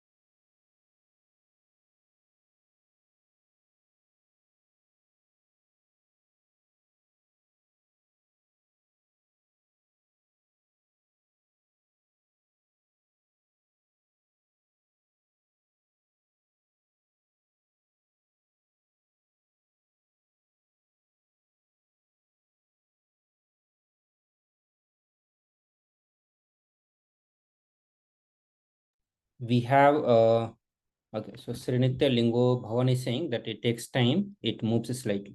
Yeah. So the only key, as I have been telling, is to continuously doing the completion and continuously holding onto the powerful cognition that you are Paramashiva. And as you are manifesting the powers, when you are sitting for doing the power manifestation, understand you are sitting in oneness with Swamiji. The very presence of Swamiji will be felt by you, and every single thing that you go through during the power manifestation session is a conscious happening. Pay attention to that and bring completion with all those things. You will be able to manifest the powers.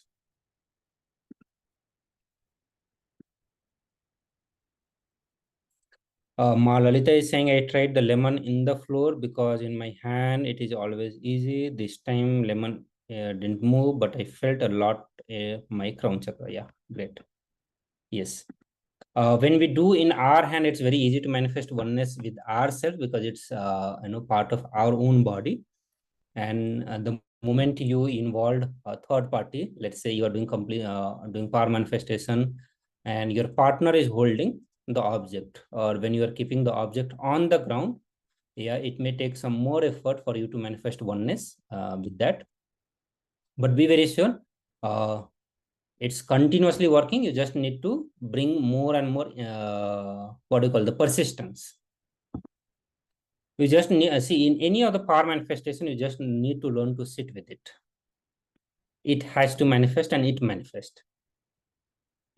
So all of you are having experiences already, and I'm seeing a few of the people are participating, but I would request all other participants also to participate actively. I'm sure I may be help to all of you in some way or other to make your reality happen.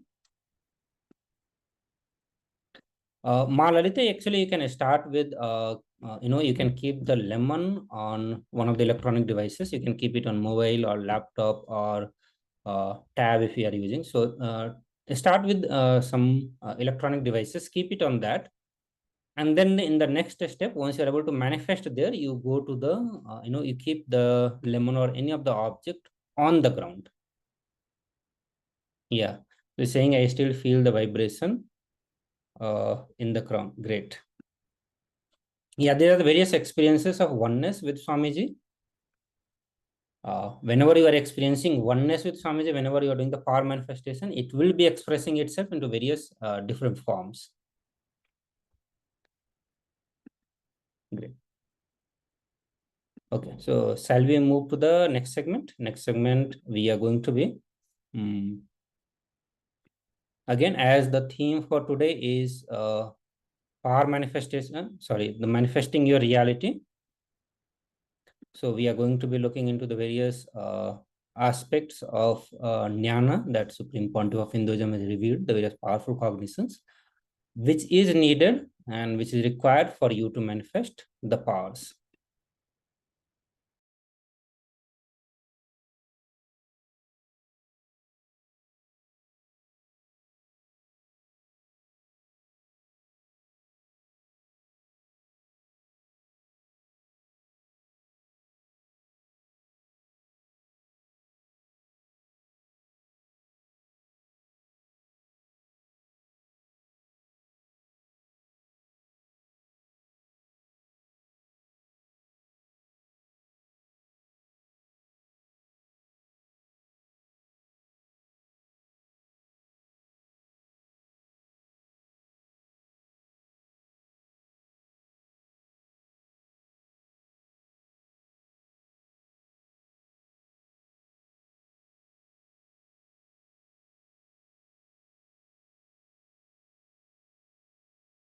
Okay, so before I play the video, we have one participant on YouTube who is asking, please speak Tamil.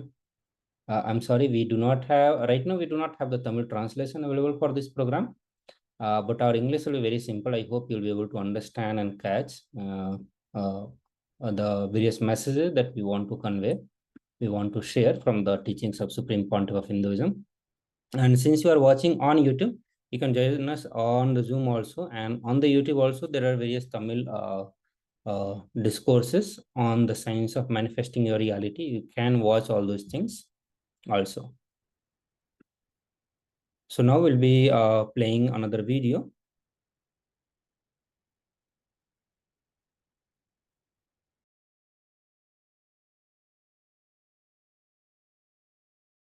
Human being is a seed, possibility. You are a possibility, seed. This is the first truth with which you need to have Shaktipada. You are not finished product. You are not done. Listen, you are not done.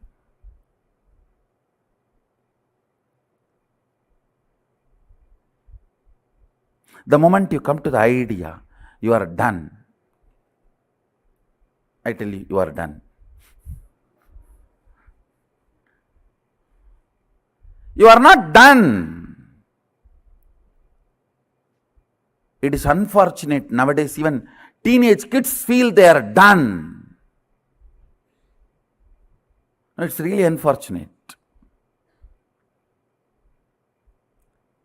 As long as you don't think you are done, you are my Balasant.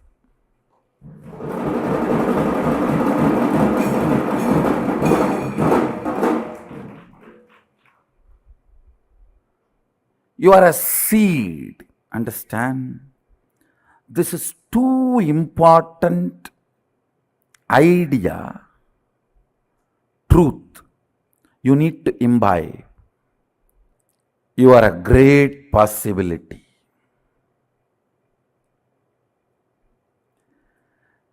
The first principle of physiology of reality is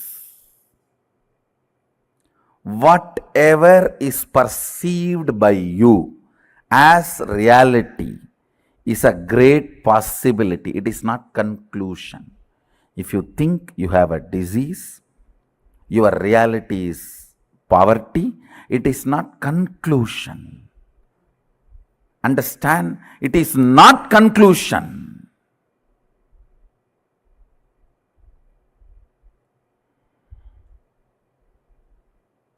Listen. The first principle you need to know about the physiology of reality is nothing is concluded. You are in the middle of the life. Means there is so much of possibility in front of you. Possibility of the future gives you Shakti to manifest your reality. Understand?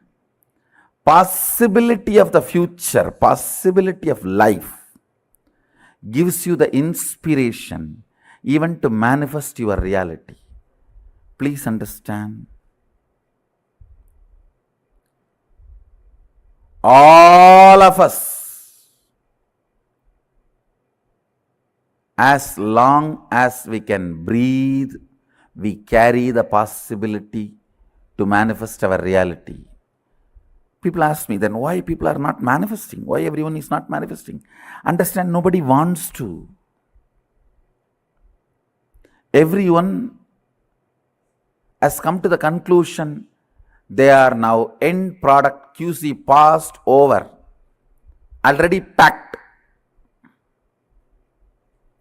You are not a packed food sitting in a mall. You are a seed on the ground. Understand? You are not packed food sitting on the mall. You are seed on the fertile ground. Life is a possibility.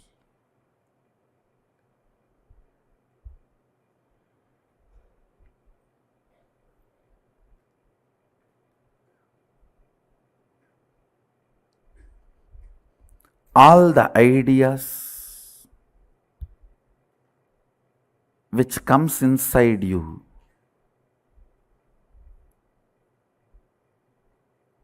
that you are done,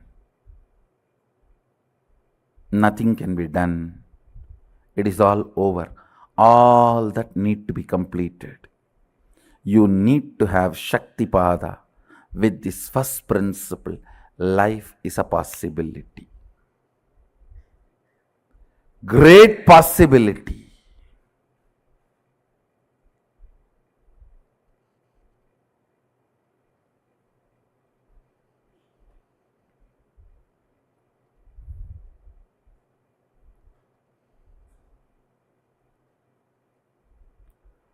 Look into yourself and see in how many places you closed the door of possibilities for you. Sometimes learning the language. So, no, that is all not for me. I've already done one or two, that's enough. Or learning something like as simple as swimming or cooking. No, I'm too old for all that. Or things as simple as just grooming yourself to look decent and presentable. What is there? I am already married. Marriage is not a crime that you can't be presentable. You can't be decent.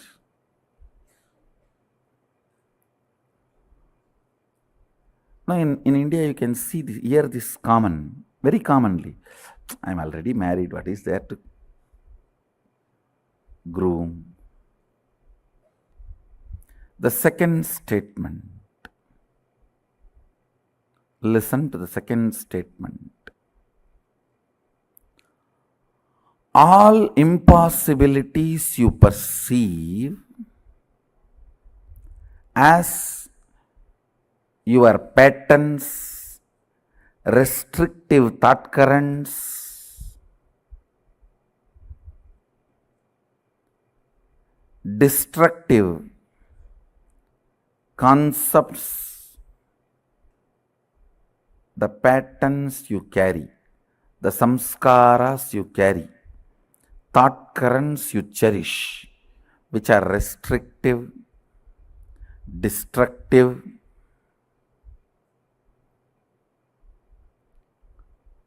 which reduces your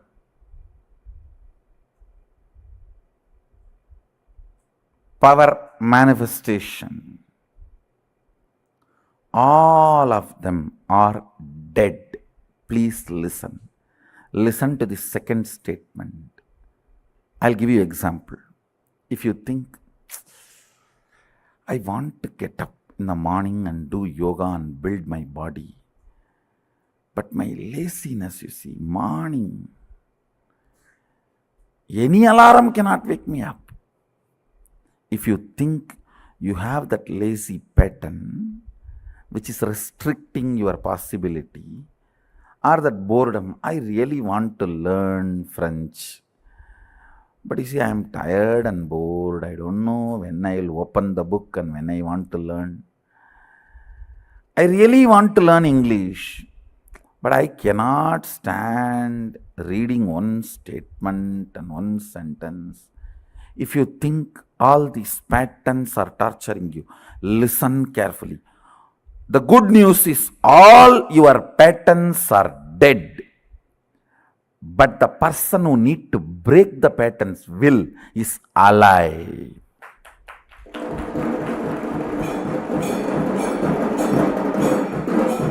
Listen, your patterns are not living part of you.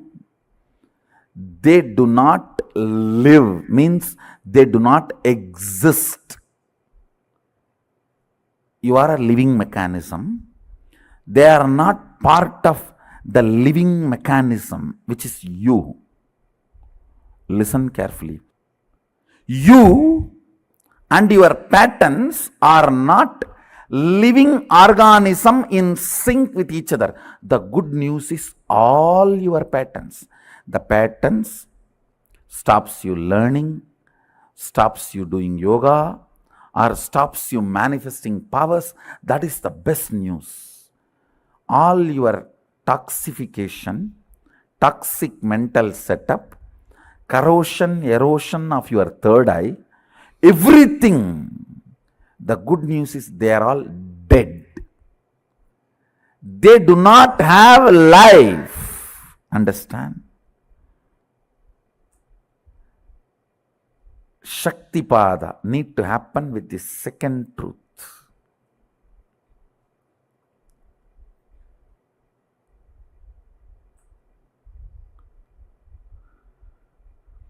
When Sadashiva gave this signs to Devi and Vishnu adopts these signs to run the universe, he has divided it as 4 parts for our convenience. These truths I am sharing with you all are from a part called Vidyapada.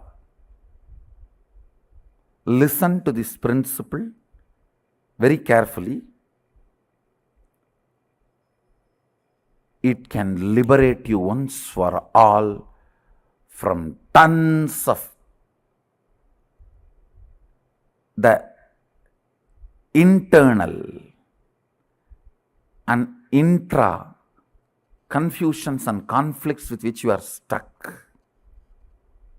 I tell you, 90% of the problems are inside.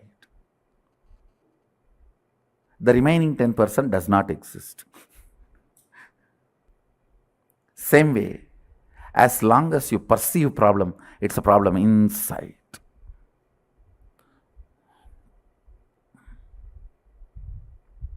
Listen to the second truth, second principle.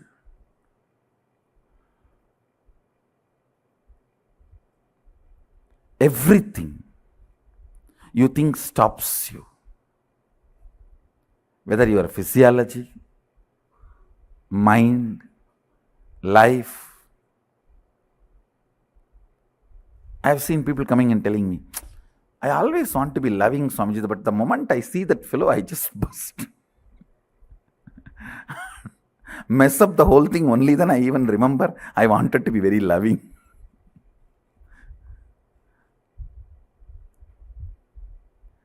I really want to wake up and do yoga and build the body, but only after morning 10 o'clock I even understand the world exists.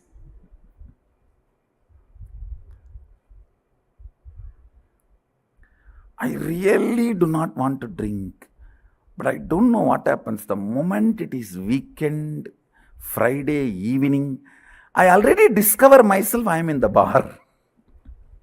And I don't know what happens from workplace to the bar, how I reach, I don't know. I suddenly wake up with a bottle and cigarette. Only then I am realizing I am alive. Whatever may be the pattern, please understand, they are dead. They do not have life. They get life only when your will supports it. All compulsive thought currents and compulsive actions, listen, all compulsive thought currents and compulsive actions do not have life of its own.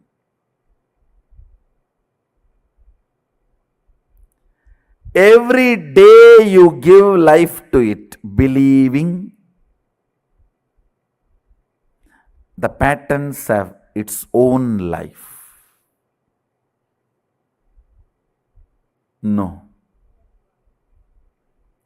Patterns suck your blood and make you believe they are alive, independent of you. It's like politicians making you believe. They suck your blood, but they make you believe they are alive, independent of you. And you are dependent on them.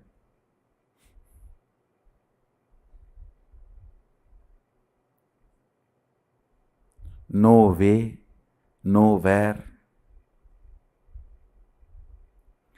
Patterns can have independent life. Third statement, very important, understand. Your will gives life to your patterns. You deciding you will not give life to them anymore means patterns are dead already. You just need to perform the last rites. You just need to perform the last rites. I wanted you to have Shaktipada. Means realizing these three statements. I'll repeat all the three statements. First, listen to all these three statements. Just sit up, and even if you missed in between, went away somewhere for vacation and came back, it's okay. Now listen, just these three. You are a possibility. You are a seed. You are not yet done. Finished product. You are not a finished product. You are only a seed happening, opening and happening. Second, all your patterns you think which stops you, restricts you, puts you in impossibility, stops your growth, manifesting your reality, everything, all of them are dead. They do not have independent life. Third, your will is only life energy, living organism, living mechanism, living principle in you. If your will stops giving life to your patterns, they cannot exist. They just have to leave your intestine along with your kadkapudi. Nothing else.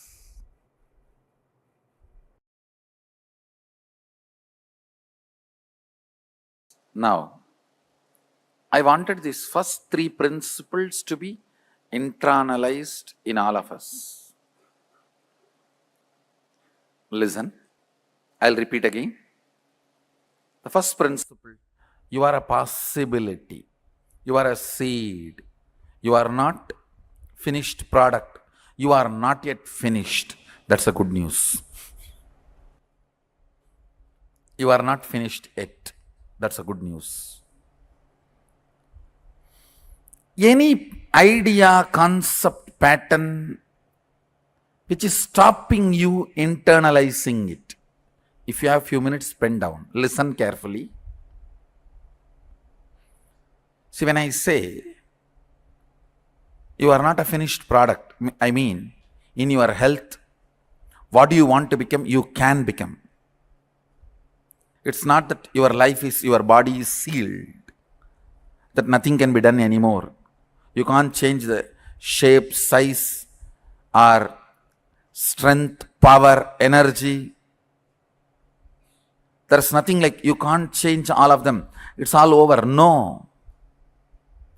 You can change anything as you want. Still, the possibility is open, available. In every level, whether health or wealth or mind or relationships or whatever, in every level,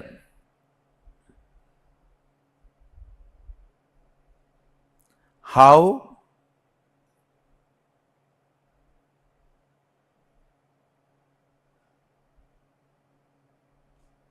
things can happen, how possibilities can open.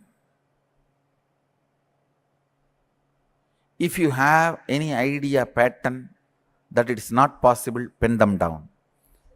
By bringing it to your awareness, I'll make them powerless over you.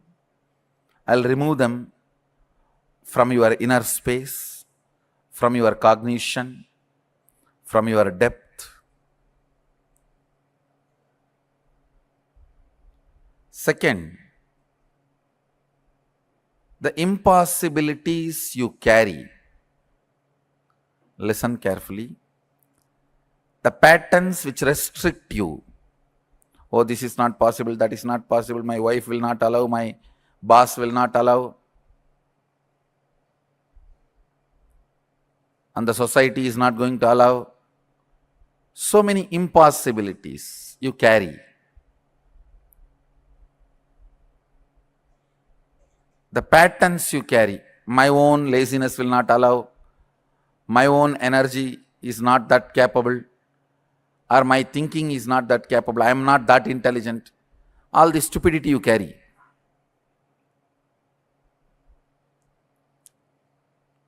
All that. Pen down all the impossible patterns you carry. Means which are dead snakes. If you are having dead snakes all over you, you are only Shava. Only if you are having living snakes, you are Shiva. Will is the living snake.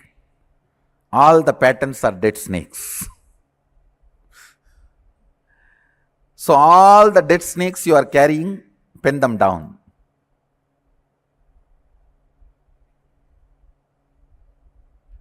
Third, only your will is alive, which can change all the dead patterns. If you pen down just first two exercises, that's enough. You can internalize the third one. Few minutes. Why I am asking you to pen down? Only when you pen down, you will think about it. Otherwise, you will sit and listen like a Bhagavatam.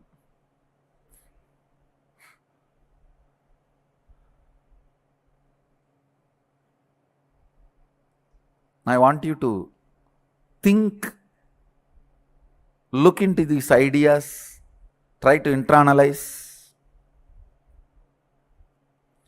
Let's take few minutes and pen down all the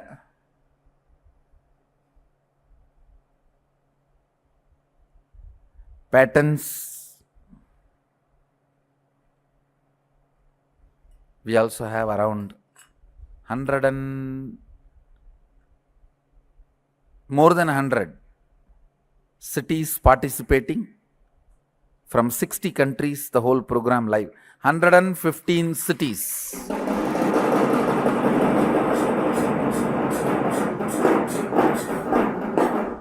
From 60 countries participating in this program live through two-way video conferencing.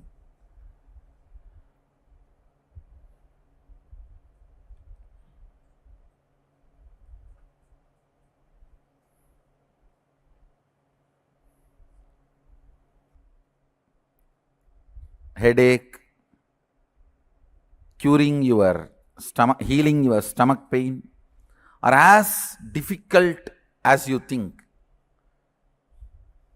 Expressing, manifesting Sadashivatva and his powers, whatever it is, whether it is a small problem or big problem, whatever plane, whatever level, whatever aspect, whatever dimension, you feel you are done, pen down that. Pen down that. Even if you are 99, almost in deathbed, I can make you manifest powers of Sadashiva. Understand? No, I am not, no, sorry, please understand, I am not doing any proud claiming or pride claiming or ego claiming. No. I am just stating the fact. It's a simple fact straight away. It's as simple as getting rid of, your problem can be as simple as getting rid of your headache, or as difficult as getting rid of the person who is giving you a headache.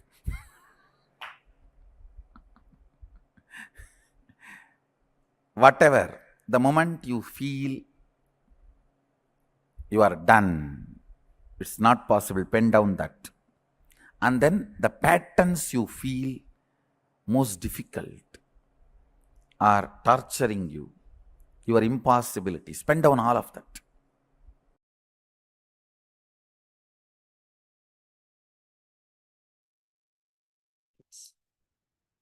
It's a very powerful satsang where we learn the various powerful cognitions on manifesting the science of reality. I'm sure many of you would have would have understood few of the powerful cognitions.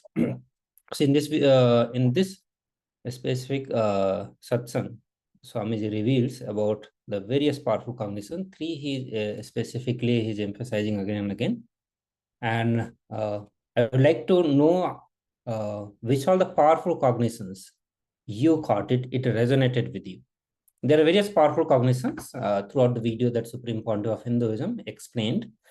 And he was continuously explaining about how you are a seed, you are continuous possibility, you are never done. And through the various examples, he makes it clear for all of us to understand.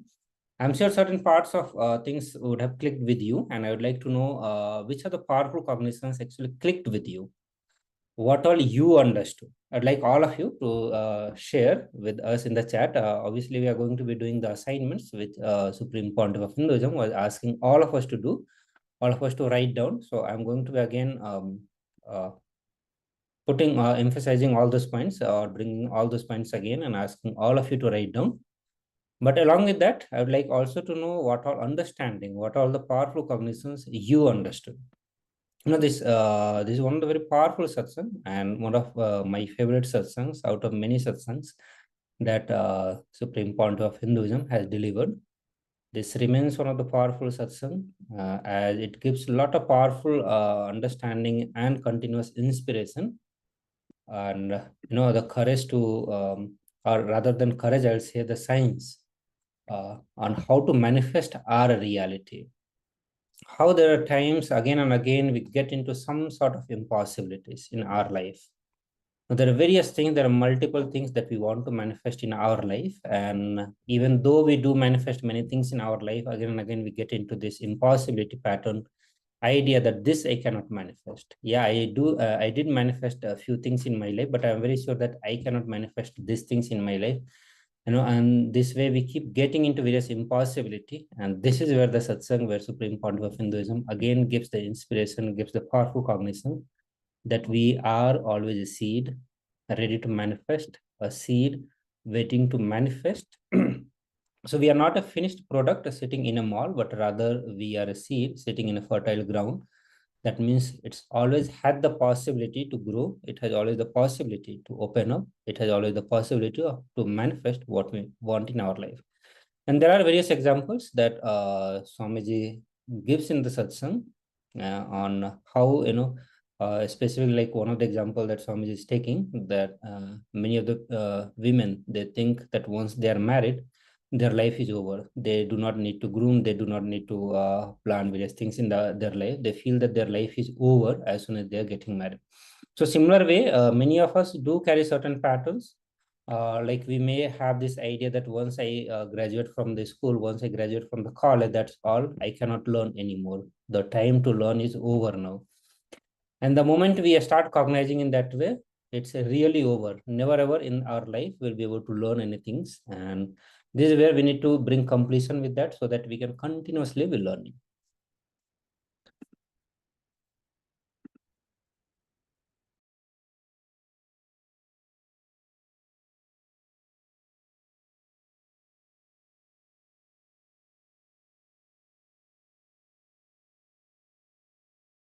Okay. So now we'll look into the internalizing exercises. So these exercises will be same as what Swamiji was asking all of us to do, which he explained in the video. So again and again, we have to come to this understanding that life is a possibility. We are a possibility, and possibility always exists to manifest what we want in our life. So the more and more actions, the more and more tiredness, boredom, and that is what is the definition of impossibility. The more and more action, the more and more the excitement. That is the definition of possibilities. So whenever we want to manifest anything in our life, how do we approach to that? whether it is with excitement or with the feeling of tiredness, boredom. So those are the impossibility with which we are achieving, and those things need to be completed. So one more example from the life of Supreme Pontiff of Hinduism. Supreme Pontiff of Hinduism, during his Parivrajaka time, he walked almost 70,000 kilometers in the 9 years of his Parivrajaka time. Parivrajaka is basically wandering, going to the different places. Mostly the sannyasis, when they take the Parivrajaka, they go to the various temples spread across different parts of the India. They go to different ashrams, different monasteries, learn from the different gurus. So during his Parivrajaka, Supreme Pontiff of Hinduism walked every single day on an average 66 kilometer. So which is actually 70,000 kilometers he traveled by walking. So it would be very difficult for many of us who are not from India to imagine even the life where you decide to go on the Parivrajaka, and that too for 9 years. You do not know where you are going to get your next meal, how you are going to be living in the night time, or the various fears that you are going to be continuously facing. So much of insecurity and uncertainty remains when you take this path. So at least for the people of India, it's not something unknown. They know, but I'm sure the many of you who are not from India, it will be very difficult to cognize or even imagine that life like something like this exists. And this is what Supreme Pontiff of Hinduism did in his life, because there was no such thing as impossibility in his life. And he took a lifestyle, faced ultimate insecurity, which we actually call as ultimate insecurity, which he surely would have not faced. But the whole incident that we can learn, from this aspect of his life is that life is a possibility. He never approached his life with any kind of impossibility, and that is how he made many things happen in his life. So let us do this exercise, and I would like all of you to write all such instances where you face the impossibility in your life.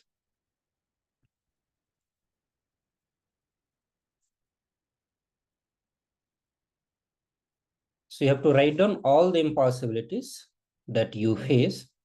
Understand you can change anything you want to change in your life. The very last part of the satsang, where Supreme Pontiff of Hinduism says that even if you are 99-year-old, I can make you manifest powers of Sadashiva. I can make you manifest the powers of Paramashiva, and it is possible for you. So same way, anything that you want to manifest in your life, I'm sure all of you want to manifest certain things in your life. You can write those down, that what all things you want to manifest. The moment you think of manifesting certain things in your life, those impossibilities will start coming. So write down all those impossibilities, whether you want to manifest in the dimension of health, wealth, or any other thing. The moment if you have not achieved those reality in your life, I'm sure some impossibilities are still sitting there.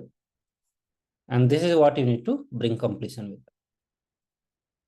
So in every level, whatever impossibility that you feel, please write it down. Whatever patterns that you are facing, please write them down. Understand it is the impossibility pattern. The cognizance that we carry plays a major role in whether we are going to manifest it or not, or the difficulty that we are going to be facing in our life. So I request all of you to start writing it down. We have a few minutes. And if anything you did not understand from these satsangs or any of the terminology used, please do drop a message.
Paramashivoham Om Nithyananda Paramashivoham Om Nithyananda Paramashivoham Om Nithyananda Paramashivoham Om Nithyananda Paramashivoham Om Nithyananda Paramashivoham Om Nithyananda Paramashivoham Om Nithyananda Paramashivoham.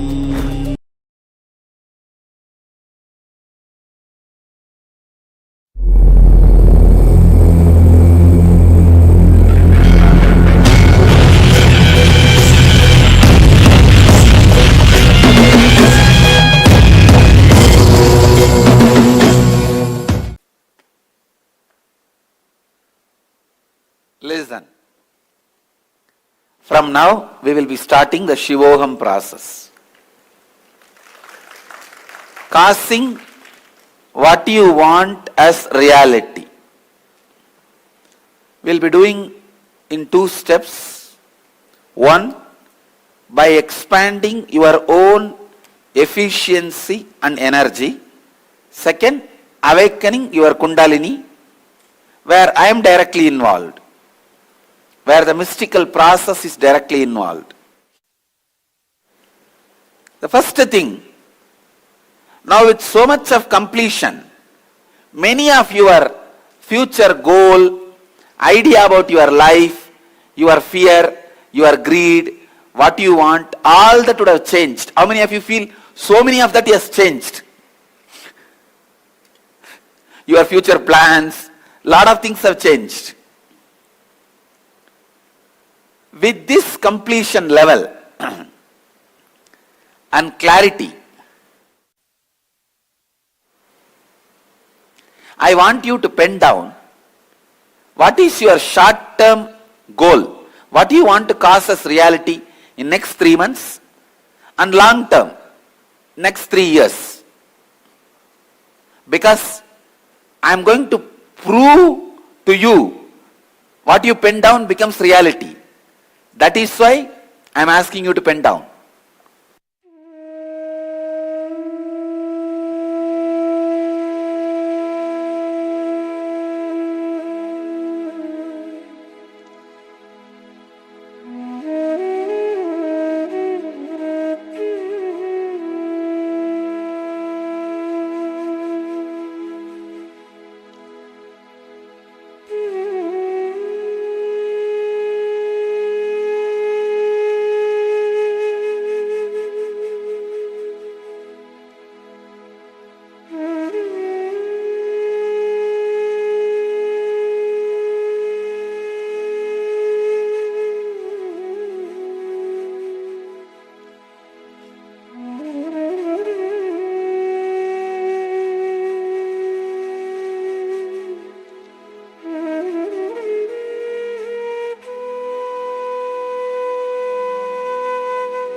Nithyananda, everyone. So we'll be moving to the next video that we are going to be playing again on the science of manifesting reality. Also, one of the participant is messaging about his immediate goal. Okay. Short-term goal about manifesting the third eye awakening and the Kundalini awakening next 6 months, complete completion in my family and convince them to accept and even support me to be a vegan and become a sannyasi. Great. 6 months is it's a long time. You can make it happen more early. And this is what we are learning here. Today's session is all about manifesting your reality. So all the various incompletions or the impossibility, the pattern that we are carrying, that can be completed and your reality can be manifested much quicker than what you actually expect.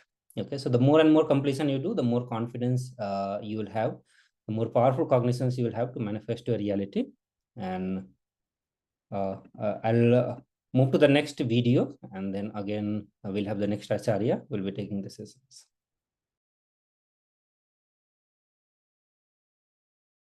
Your thoughts become words, words become actions, actions become life, life becomes reality. It is a simple science, straightforward science. Kalpataru process is initiating you to harness the power of your reality by making you harness the power of your words, power of your thoughts, power of your actions, power of your life. People who want to enslave you, constantly brainwash you. Life is full of difficulty and impossibility. Why do you think all over the world, in all Bollywood, Tollywood, Gollywood, Hollywood, in any wood, sandalwood, all these movies, the story of rag to riches sells high? See, this rag to riches story is such an attractive story. Everybody just celebrates that person as a hero. If he is from rag to riches, means penniless to billionaire. This rag to riches story is such a glamorous story. Why? Because you feel it is impossible. He has achieved impossibility as a possible. No, I tell you.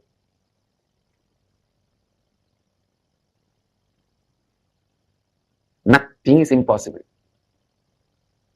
If you are stuck with the idea of impossible, even brushing your teeth is impossible. If you are clear about possibility, simply, the whole thing is possible.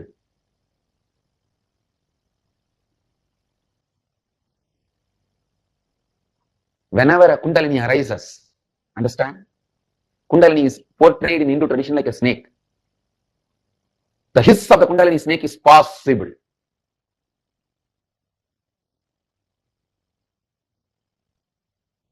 So whenever I am saying possible, my Kundalini is hissing at you. This Kundalini snake has no poison, it only has a nectar. When it bites, it only gives nectar. Amrita Naga. It is not Vishanaga. Understand? But don't think there's a snake sitting inside, It is portrayed like a snake. When the Kundalini awakens, it moves in your body like a snake moving. Sometimes people ask me, oh, if it is awakened, where will I keep the snake? No, don't worry. Don't talk like a stupid atheist. Please listen. I am giving you the science of possibility.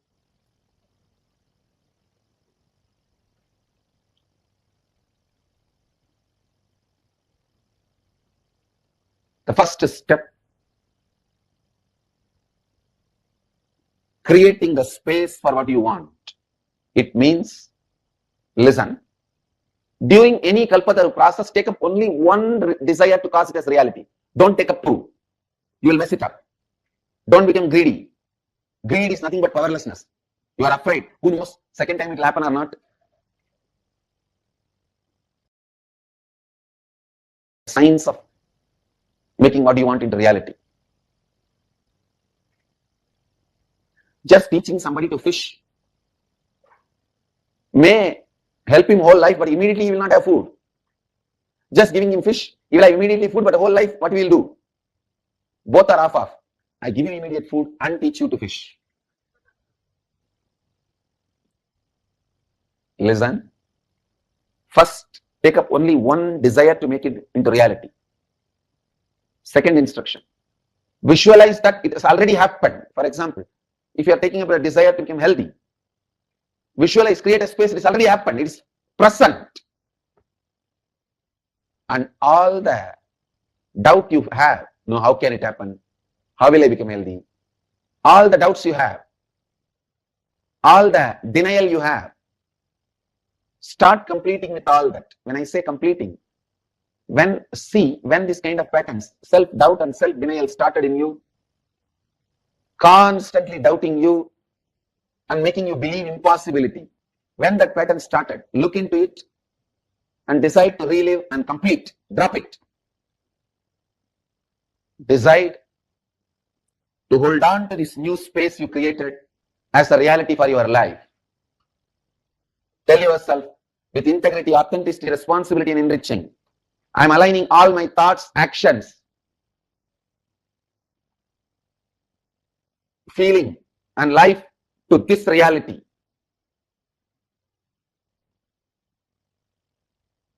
You will see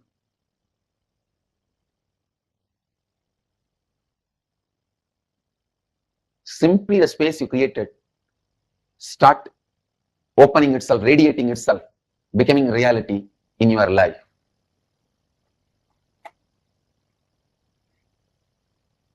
Especially when the master blesses with his integrity, authenticity, responsibility, and enriching. It's like Ganga entering into a well. If you are a simple, separate, small well, you can say, oh, I'm dirty, how will I clean up myself whole completely? No. I have so much self-doubt, so many self-denial, self-hatred. So Ganga enters into your well. Do you need to be bothered about cleaning it? You are cleaned upside down. Above, below, this side, that side, in all sides, in all direction, enema is given and cleaned. Sarva enema cleaning. Water wash, water service. Please understand, take responsibility for what you desire. Make yourself deserve for what you desire. You will see cosmos goes on showering. There are one bunch of fools in the planet Earth constantly believe life is a struggle, nothing is possible. With that impossibility itself, they are born, live, and they die. But I tell you guys, you are not sinners to believe impossibility. You are Amritasya Putraha, Hindus. Blessed are those who are born in the religion who introduces you to you as sons of immortality. Amritasya Putraha. You are not a sinner.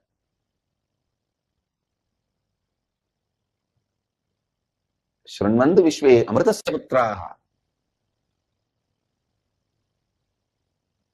So let those people who believe they are sinners and life is impossible for them, let them live with their belief. We don't care. But I tell you, do not allow that ideas to be injected into your brain. It is a conspiracy against humanity. Don't be cheated. Don't be destroyed by the conspirators against humanity.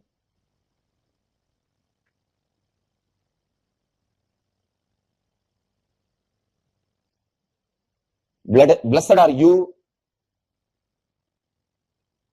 who are born in the religion which introduces you to you as sons of immortality.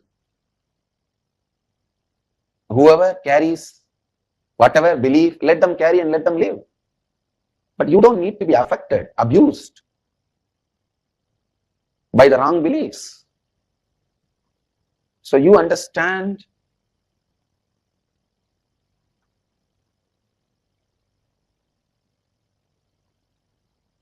you are a sons of immortality. You understand your experience of eternity. So now, I lead you all into this science of Kundalini awakening and science of Kalpataru, which is the most ancient royal knowledge and royal secret.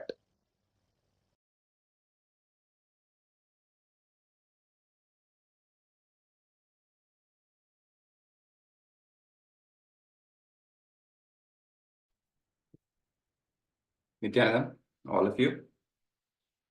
So after this amazing revelation by the Supreme Pontiff of Hinduism on the science of Kalpataru, of manifesting the reality, the science of possibility, looking at the life through the lens of possibility, not impossibility. Because Vedas and Agamas themselves declare that we are Amritasya Putraha, we are the sons of immortality. So there is no question of believing or cognizing impossibility in our lives. Go on living and living your life with possibility. That's what Swamiji is revealing to all of us here. Expanding on the science of possibility, science of Kalpataru, given in the Vedas and Agamas. So next, let's move to an internalization exercise so that we can work on this science and see how we can inculcate this science, this truth in our day-to-day life and start living with that cognition of possibility. So let me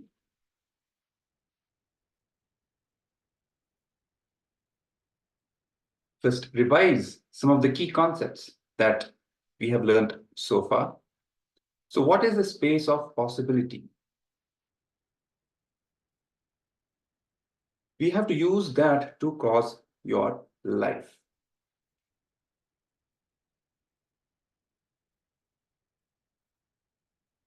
It is that space of possibility that creates that energy which we need to harness, which we need to use in order to create the life that we want.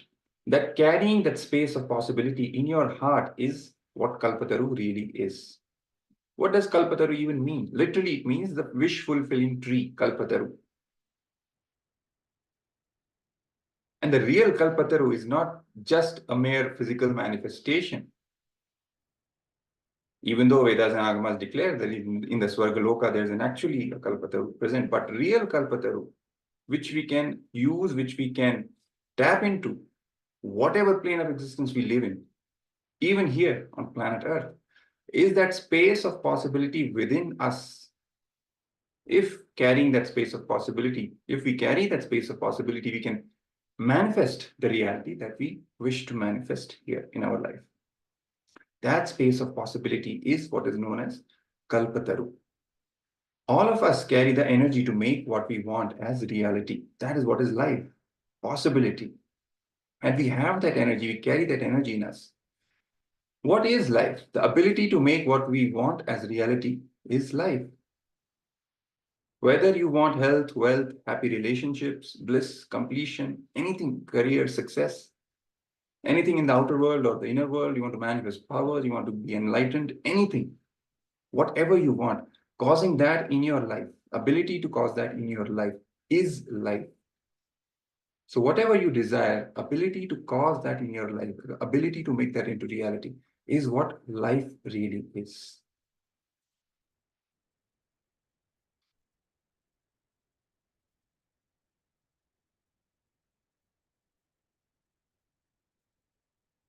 So Kalpataru is initiation into the science that converts your space into your reality. It is a science which converts that space of possibility into reality. Your thoughts become words. Words become actions. Actions become life. And life becomes reality. That is what the science really is. It is a simple science, a very straightforward science. Your thoughts become words. Words become actions. Actions become life, and life becomes reality. Kalpataru process is initiating you to harness the power of your reality by making you harness the power of your words, power of your thoughts, power of your actions, and power of your life. how to harness the power in our thoughts, words, actions, and life. That is what the science of Kalpataru really is.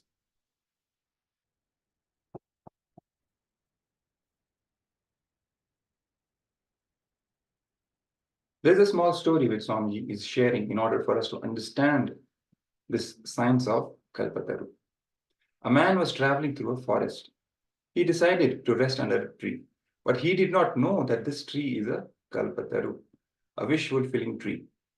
While resting, he suddenly had a desire. How lovely will it be if someone brings me food? He thought. In an instant, delicious food appeared before him because he was sitting under a Kalpataru, under a wish-fulfilling tree. He then thought, I wish I had a cot to rest on, and immediately a comfortable cot appeared. He figured, oh God, whatever I think is instantly coming true. What will happen if I imagine a tiger coming and killing me?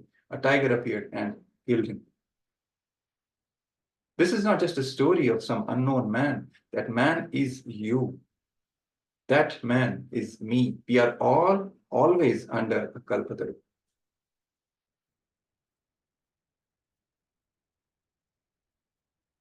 Since the real Kalpataru is sitting inside our inner space, whatever we are thinking, the thoughts, as we just discussed, they turn into words, then into actions, then into life, and that becomes reality.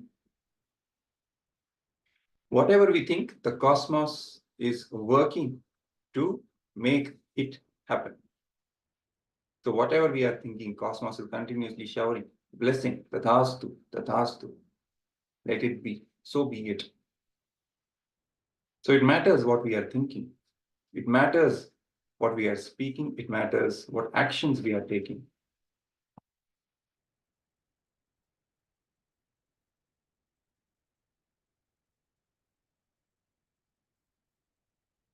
So let's now do a small exercise, a small 5-step exercise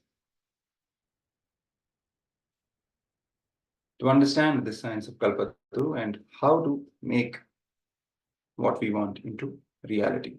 So let me just project it for all of you.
Yes.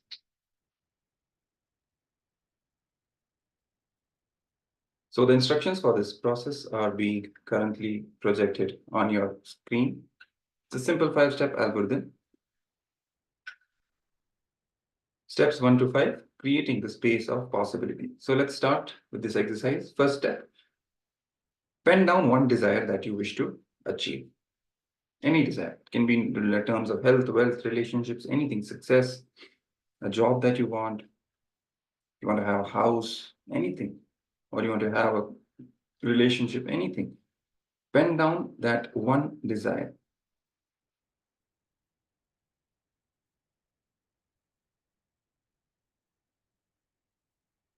So let's pen down.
Yes, so hopefully you've all penned down that one desire. Now let's move to the second step. Now all the doubts, impossibilities, incompletions you have around that desire, pen them down. Pen down all the doubts, incompletions, impossibilities you have around that desire. For example, if you have written a desire that you want to be rich, all the doubts that you are getting about that maybe it's not possible for me, maybe I don't know how to become rich, I don't know the signs of creating wealth, or maybe it requires for me to deal with a lot of, greedy, corrupt people, all these kinds of ideas, impossibilities and incompletion. You can have incompletions also, that rich people are not good. That will naturally also kind of repel you from the possibility of becoming rich. So all these incompletions, doubts, and impossibilities that you have around the desire that you have written down, pen them down.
Yes. So hopefully you have all went down all the impossibilities and incompletions and doubts that you're carrying around that desire that you noted down. Now in the third step, pen down what is the source of your belief. What were the incidents or what was the incident or the incidents that created this belief in you? For example, as I was saying earlier, if you have a desire to become rich, and at the same time you carry the belief, strong belief that rich people are not good people, right? That is an incompletion, and that will definitely come in the way of you manifesting wealth and richness in your life. Because you cannot get gravitated towards what you have a repulsion towards. So you have to compete with this impossibility, with this incompletion, for example, of this belief that rich people are not good people. Now that you have written down, for example, this belief that you're carrying, in the third step, pen down what is the source of your belief. Where did this belief emerge from? Where did it start from?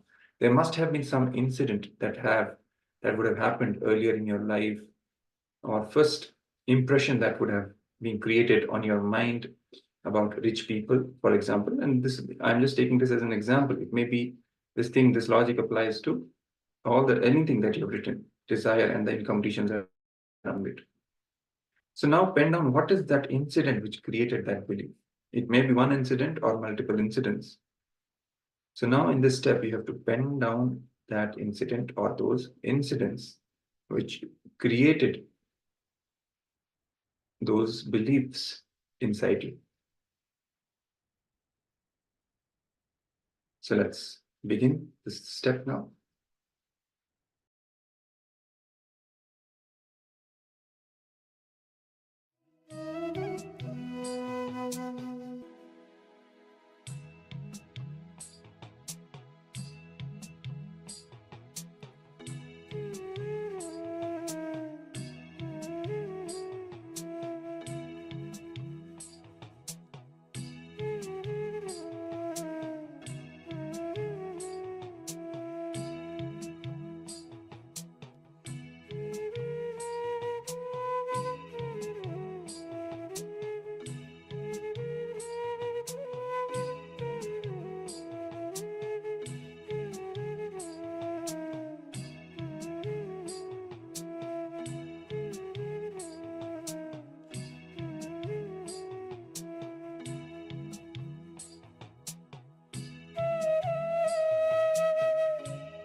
For all those who are still not clear about what is an incompletion, when you're writing down your incompletions or your impossibilities. So it's being projected on your screen. You can refer to that. And what it says basically is that everything you feel as a problem in your life is incompletion. If people are not listening to you as you want, if things are not going as you want, if the country law is supporting you as you want, whatever you feel as a problem in your life, whether headache or hair fall or brain itself is falling due to stress, everything is incompletion. When you're penning down the incompletions around the desires that you've written, the desire that you have written, please keep in mind that whatever you feel as a problem around manifesting that desire is an incompletion.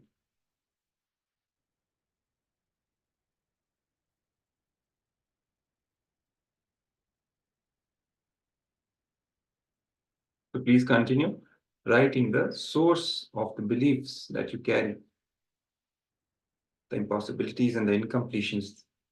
What is the source of having those incompletions? What were the incidents that created this belief? For example, I don't think I can learn this skill.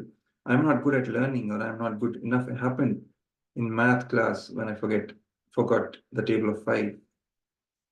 When that incident happened, how did you perceive yourself, the situation, or exactly that situation, that incident you have to pen down? Let's continue for a couple of more minutes.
Yes, Lalita Gabrielma is writing in this exact moment.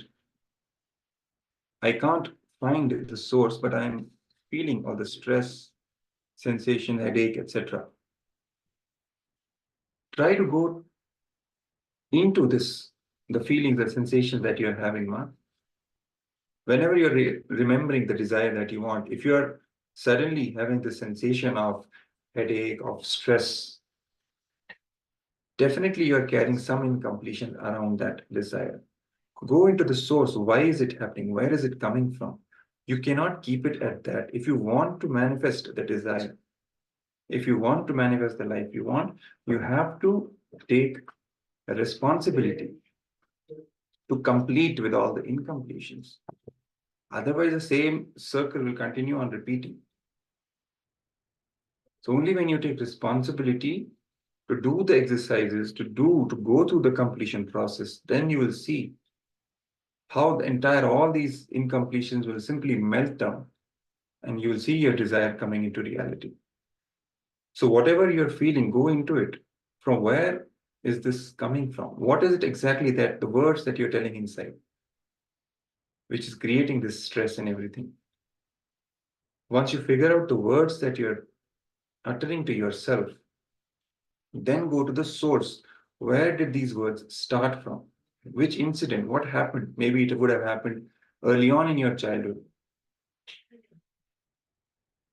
Go to that incident, the source from which it all started. from where you started having this belief or these incompletions in you.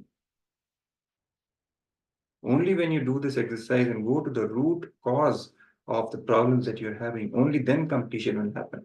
Only then will you create the reality that you want. And it's not too difficult. It just requires simple sincerity and authenticity from your side. Putting in the effort, sincere effort, and rest Swamiji will take care. In this energy field, when you're here attending the program, he supports you completely. All that is needed from your side is that simple, sincere effort. That yes, I wish to come out of my incompletions, I wish to complete, and I wish to create the reality that I want, and I'm taking responsibility for it. So let's continue with this exercise. Go to the root. What is it exactly the incompletions that you are having inside? And then go to the source of those incompletions and pen them down.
Yes, so hopefully you've all penned down the source of the incidents, the source of the beliefs, the incompletions that you carry around the desire that you wish to manifest.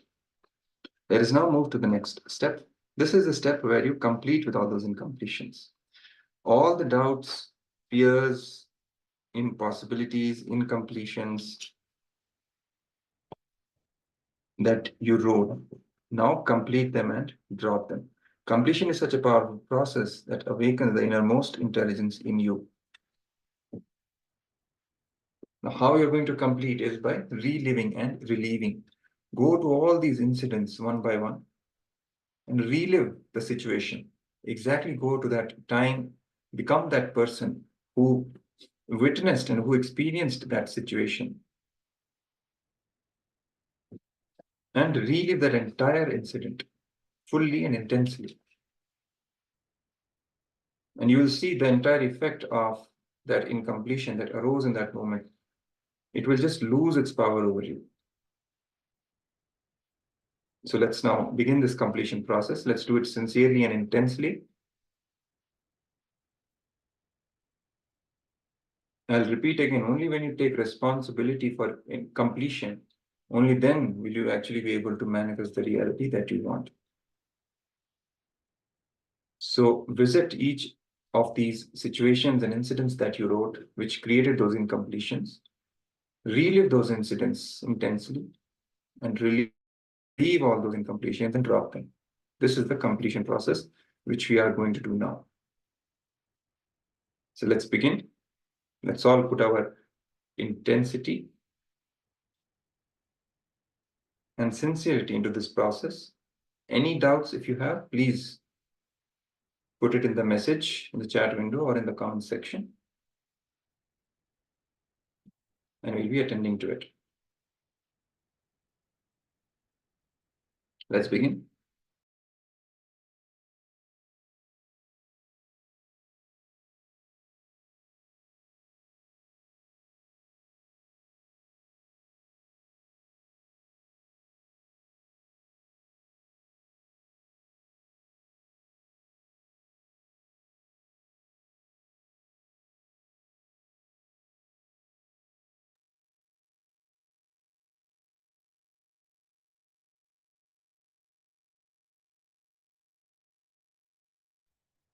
So for all those who want to understand better this process of completion and how to relieve in incompletions, reliving means forgetting the present and getting into the moment, the incident, and experiencing it. Relive every impossibility, every incompletion, every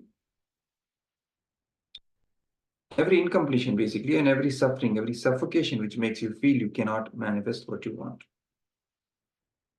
If you feel emotion, do not resist or do not break the process. Go through the emotion and relive them as if they're happening to you now. That's the most important thing.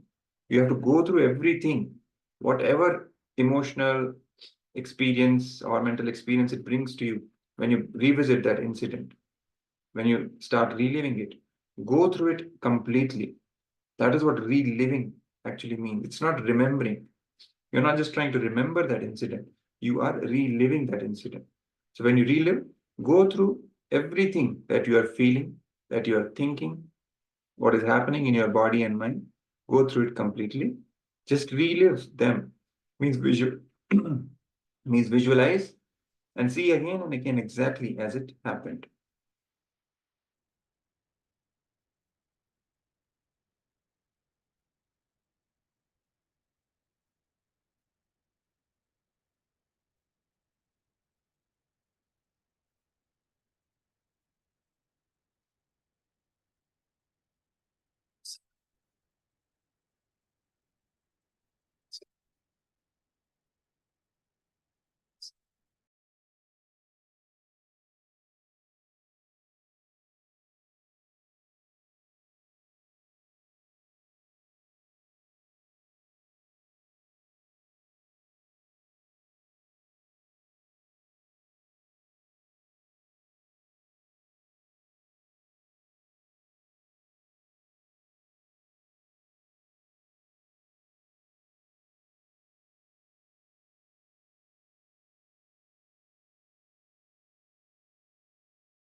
Yes, Lalita Gabriel Ma has put another message. She's telling, I want to cognize now. Also, I know some sources. I relive, but in that moment, I just feel stress. But now when I remind, I also cry too. Yes, Ma, you will feel all this. All you have to do is sincerely go through all this. Let yourself feel the stress. And if you feel like crying, then cry. Whatever emotions that incident is bringing, go through that fully and honestly. Only when you relive it completely will the whole charge of that incident really leave your system. So, whatever you're feeling, go through it completely. Don't resist. That is the main point. Be courageous and go through it completely. That is how the completion will happen. So, let's continue.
Yes.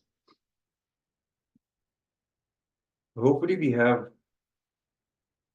done the completion process, reliving to relieve all the incompletions, all the impossibility patterns, all the limiting beliefs that we carry about our desires, about manifesting the desires that we want to create into reality. If you have not completed, you can very well complete this process after these sessions and revisit this process again. Please understand this reliving to relieve. This is the core process of completion that we are doing here.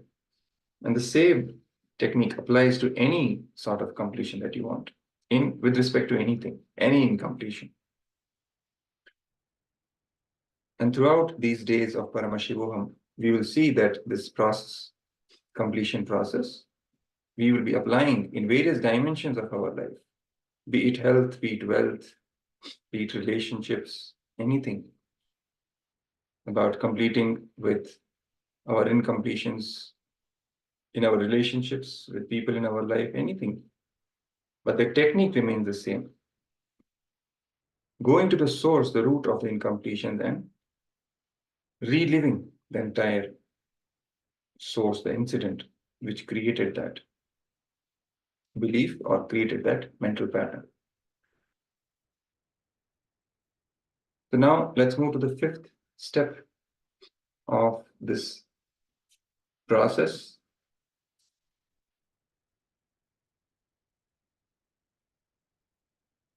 In the fifth step, you hold the visualization of what you want to create. Now, from the space of completion, now that we have achieved the space of completion,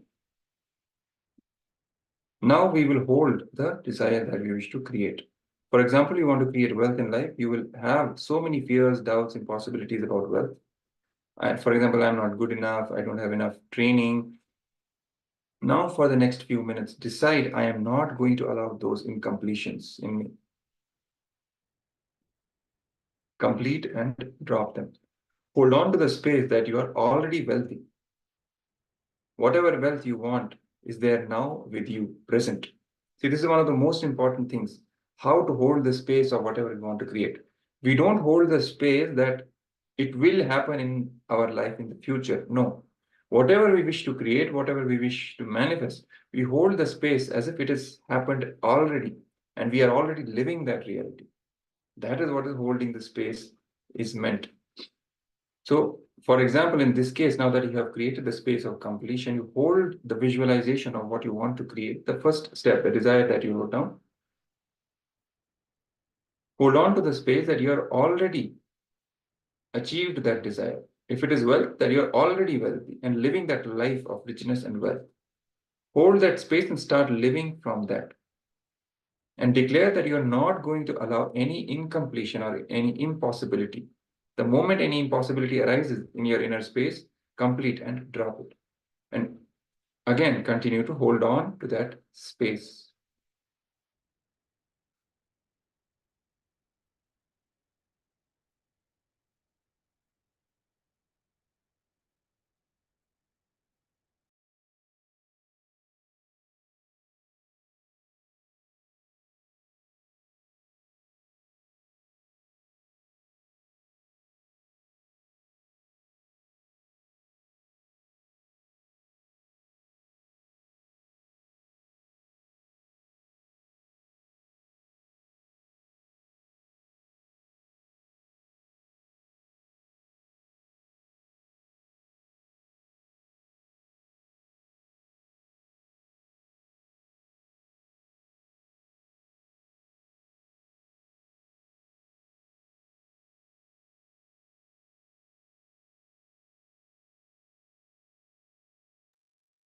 Yes, Ma Lalita has put a message about her experience during this process. She's telling it was strange also. I have photos of my birth. When I came to this world,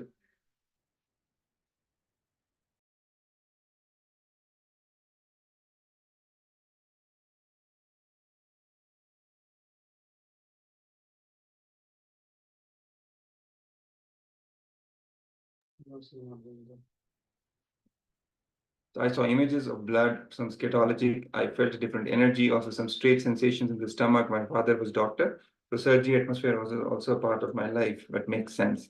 Yes, ma. So all these things will come up when you revisit that incident or those earlier moments. All of these things will come up. All you have to do is continue to relive all of these, whatever you're feeling, whatever you're thinking, no matter if they are uncomfortable for you now, but relive them completely. They will leave your system. Only when you relive them intensely will they leave their system. And you will see they don't hold any power on you anymore. For example, at this moment, it may bring a lot of stress and negativity in you when you try to remember all this. But when you relive them again and again, not just once, so it may happen that you have relived them once, but still some charge is still left, right? It still has some influence on you. So relive that again in your life. Again, go through that process until it completely leaves your system. So that's what you have to do. So let's now move to the fifth step of holding that space of possibility, holding that space of kalpataru, manifesting that desire that you want. Take a couple of minutes and hold that space from the space of completion. Declare that you will not allow any incompletion in you, and hold the space of whatever you want to achieve as if you have already achieved it, and start living from that. Let's continue.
Yes. So hopefully you've all completed this intense completion process, the Kalpataru process, on creating the space of manifesting our desires into reality, completing with all the incompletions surrounding our desire, and then creating the space, holding on to that space of manifesting our reality. So now after this exercise, after this process, let us now enter into the power manifestation. The next round of power manifestation, we are manifesting the power of consciousness over matter. So from the space of completion that we have just created, let us now use this to manifest the power so that the space of completion can get more and more grounded and bolted into our system. So the next round of power manifestation, which we are going to do, is to raise the coconut. Raising the coconut. As you all know, we are using a round object, especially the coconut. If you don't have a coconut, you can use any other round object, maybe a lemon or an orange that you can place on a palm and then manifest the power with that. So let us now enter into the power manifestation.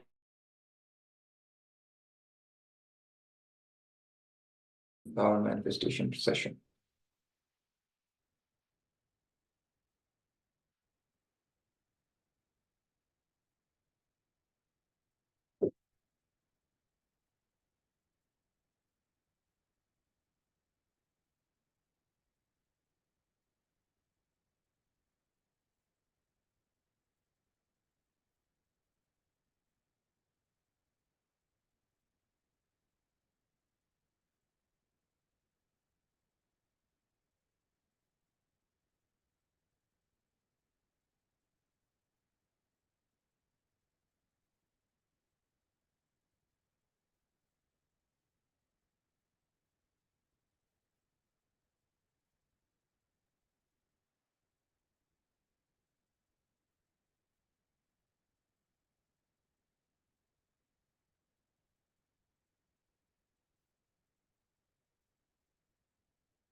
Sorry for the technical glitch. So now the slide is being projected on your screen.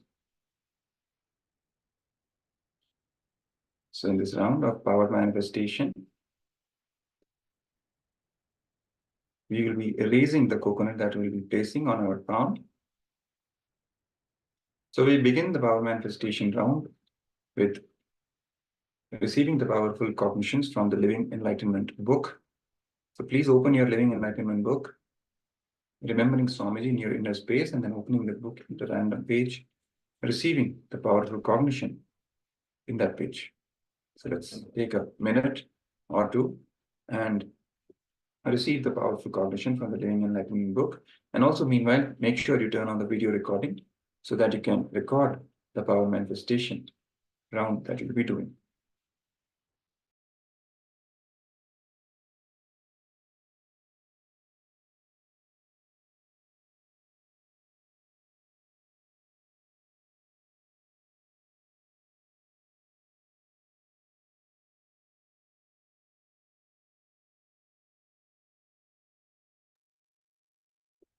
So now keep your palm absolutely flat and place the coconut with pointy end facing down. Keep the palm in front of you, absolutely flat, horizontal, and place the coconut on the palm with its pointing end, the pointy end facing down. And I'm going to play the Mahavakya. You'll be chanting the Mahavakya in connecting with Swamiji from the space of oneness. You will declare the coconut to raise itself. The pointing end facing away from you should move to face up. So the pointy end which you kept as down and away from you, it should tilt itself, move and face up eventually. That is the power which we are going to manifest. Declare, Paramashiva, only you manifest through me. I consciously declare, let all my confusion, delusion, all be wiped out. Let only you manifest in me. Declare the coconut to vibrate. So while you're chanting the Mahavakya, hold the space and declare the coconut to move and face up, pointing end to face up. So let's now start. I'll be playing the Mahavakya. You chant the Mahavakya and start manifesting the power.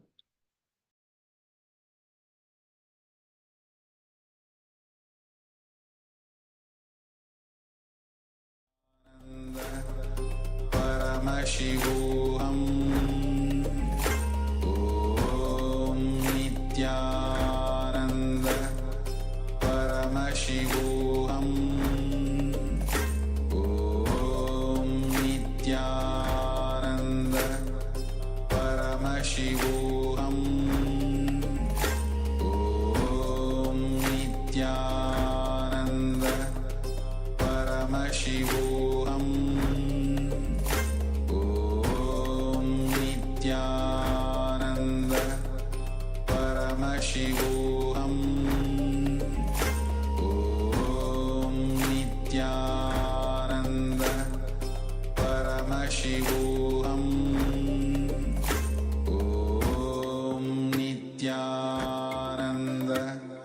Paramashivoham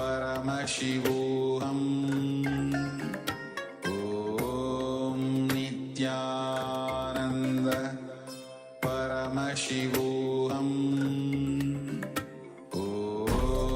Nithyananda Paramashivoham Om Nithyananda Paramashivoham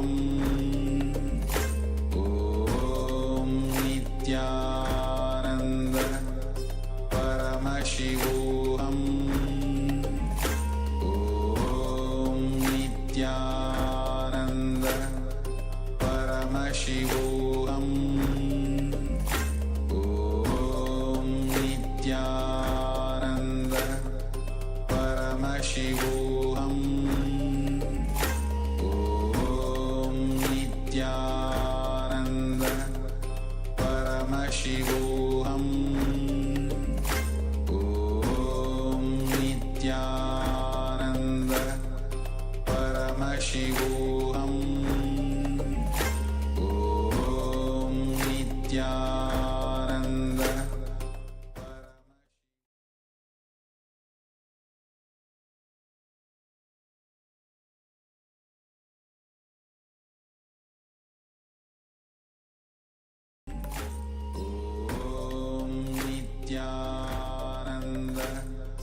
Paramashivoham Om Nithyananda Paramashivoham Om Nithyananda Paramashivoham Om Nithyananda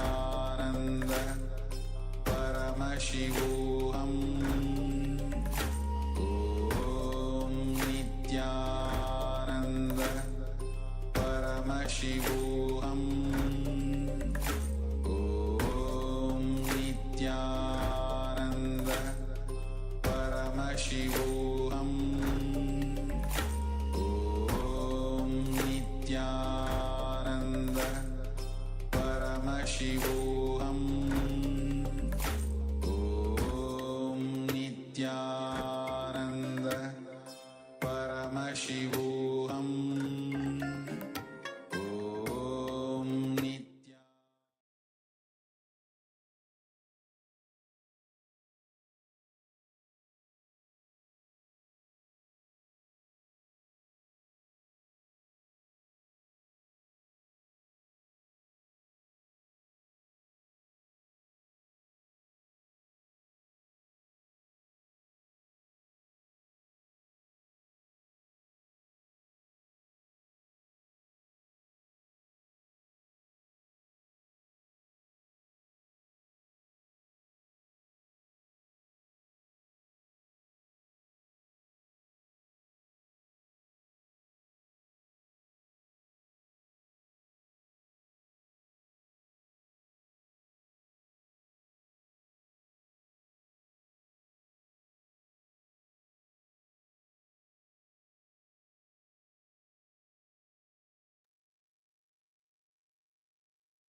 Yes.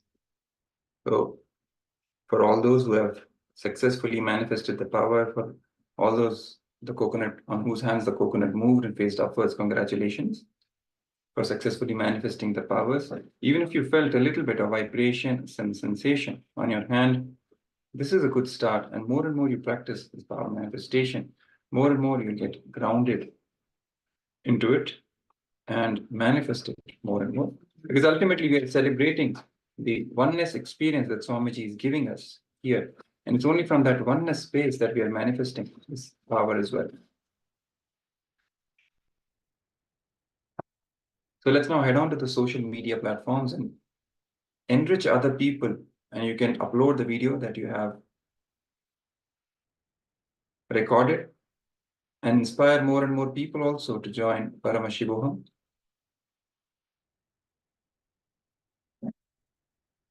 And enjoy and experience the happening of the avatar in their lives.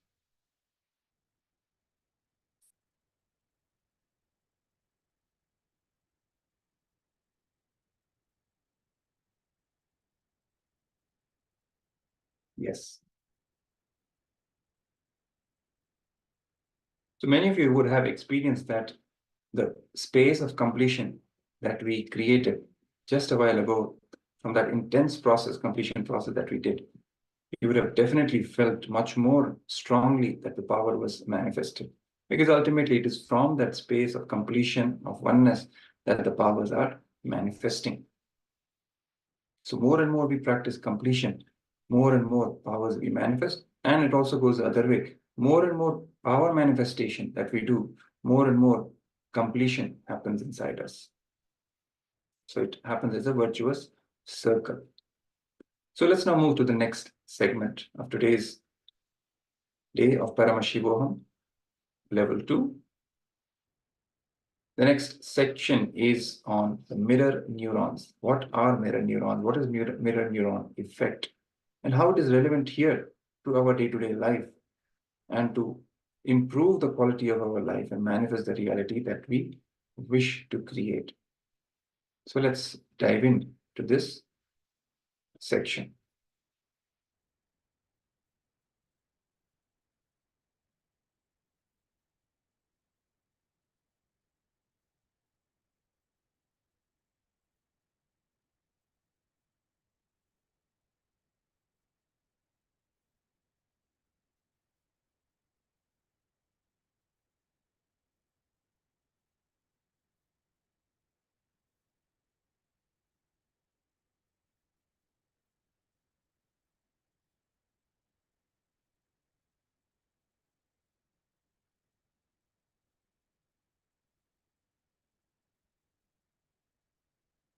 Yes. So mirror neurons. What is the science of Nayana Diksha, which is directly linked with the mirror neuron effect? Nayana Diksha, which does not involve touch and can be conducted across large distances, it uses the principle of the presence of mirror neurons in the disciple, being able to reflect the energy projected by the living avatar. So when Swamiji initiates us, he initiates us in various ways. Initiation happens in various ways. It can happen by the touch of the master. It can happen by various other techniques. But there's one special technique by which the master can initiate the disciples, even if the disciple is not there in the immediate presence of the master. Through large distance also, the initiation can happen. Just by one glimpse, the initiation, the transmission of this enlightenment energy from the master to the disciple can take place, and it happens through the process known as mirror neurons. Because of the presence of mirror neurons in the disciple, this process, this initiation is possible. This form of initiation begins at the level of the brain, leading to entrainment and coherence of the projected energy from the avatar, from the incarnation. Mirror neurons are special neurons that observe and mimic the actions of the avatar's neuron activity through seeing in us. So when we see Swamiji, when we see the avatar, our mirror neurons, our neurons simply mimic the neuron activity that is happening in Swamiji, that is happening in the avatar, and straight away starts to replicate it, to mimic it. That is what is the mirror neurons. So mirror neurons can activate and process all the observed movements and or information in us. Our entire body can silently and without movement recreate what is happening in the avatar just through the process of observation. Just by seeing, being in the presence of the master, even at a long distance, for example, through the two-way video conferencing, for example, when we look at Swamiji, and when Swamiji's glimpse also falls on us, even if we are miles and miles apart, thousands of miles apart, just by seeing the mirror neuron activity takes place. Our neurons, our brain chemistry, everything starts mimicking. The whole process that is happening inside Swamiji's system starts happening inside us. That's how this initiation takes place.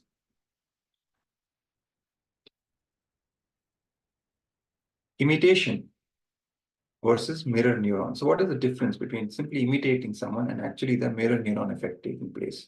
So unlike classical imitation, mirror neurons can activate and process all the observed movements or information without the physical act of imitation. So we don't have to necessarily physically imitate Swamiji. Simply by observation, our brain activity starts mimicking the processes that are happening inside the avatar, inside Swamiji.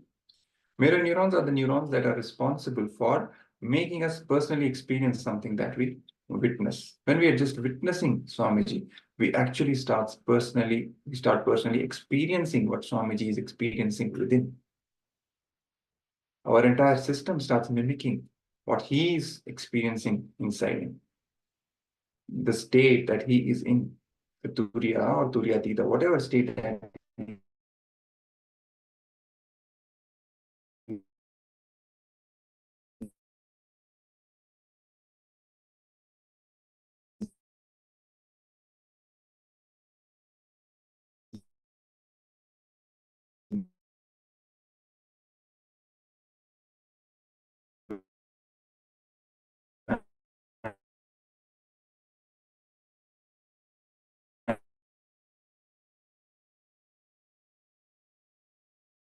because Swamiji is the very manifestation and the embodiment of the space of completion. So just by looking into his eyes, we don't even have to do anything. We enter into the space of completion because our system simply absorbs and imbibes and imitates and mimics his state, whatever is happening inside him. Mirroring the same neurons makes us experience the cognition, energy, and the inner space of an incarnation.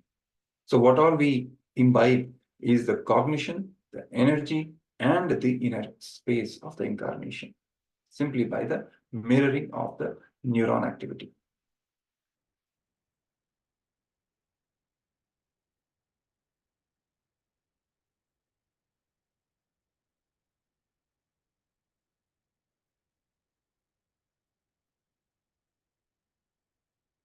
So even without much effort from our side, our very biomemory awakens to the space of Paramashiva, the ultimate consciousness. Without much effort, simply by observing, our entire system starts imbibing that space of Paramashiva, awakening to that space.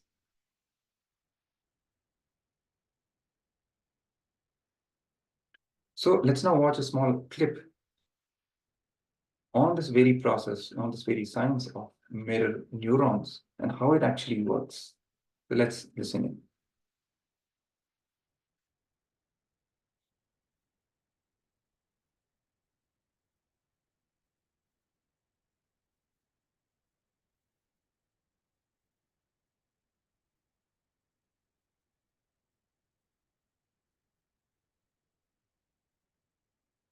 A look, a word, a touch. Power of initiation. Diksha is the direct transfer of spiritual energy by an enlightened being through look, word, or touch. The traditional Vedic book Navaratneshwara states, Sarvasamapi dikshanam muktihi phalamakhanditam avirodhat bhavantyeva prasangyastu bhuktayah. The main benefit of all initiations is moksha, enlightenment.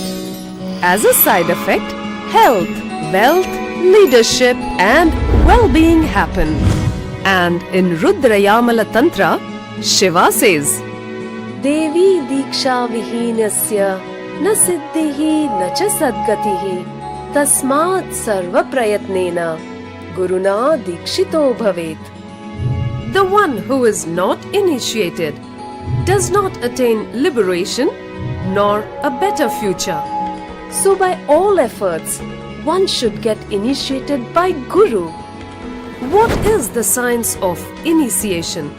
Neuroscience has proved that the process of initiation floods the brain with energy. This is the superconscious energy of Kundalini, our own highest inner potential energy. As the Kundalini flows from the thalamus to the cortex, it sets up a powerful energy loop within the brain, which awakens the latent non-mechanical parts which we have never used before. With increasing levels of coherence, the whole brain comes alive, turning into a superconductor of conscious energies that heal, empower, transform our lives, bliss and fulfillment. Initiation creates high awareness, visualization, creativity. It also slows the aging process and improves the immune system. Kundalini awakening, healing experience, levitation, teleportation, materialization. Experience the power of initiation through a range of exclusive programs conducted at the ashram. Nithyananda Dhyanapeetham, Nithyananda Nagar, Birdi, Bengaluru. Contact 97422 03311 82774 90091.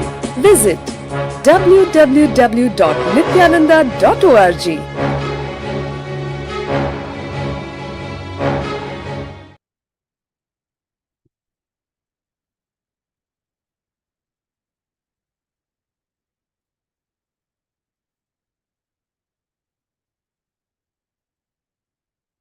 Yes.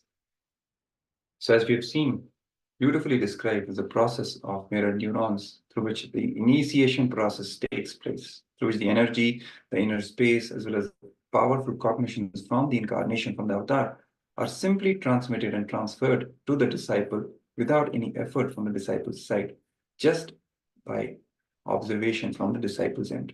Observation from seeing, that's all. And it can happen even through large distances also. That is the beauty of it.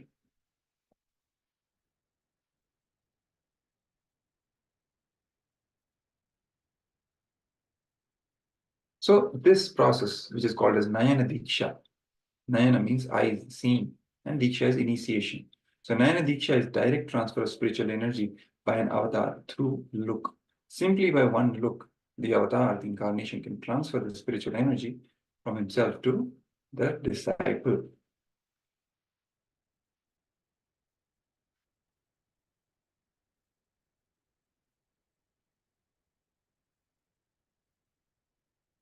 Through this process, the mind layer drops and we open ourselves to receive the energy of the universe through the energy of space, Akasha.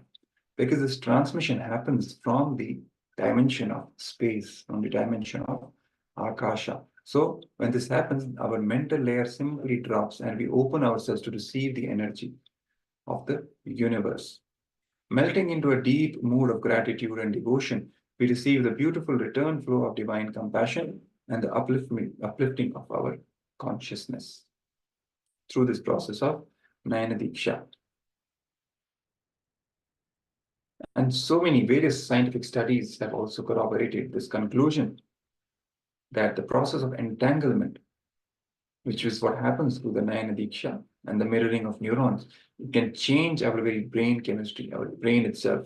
The benefits of entanglement are not limited to intangible sensations of well-being, but raising our inner frequency can produce profound changes in our brain.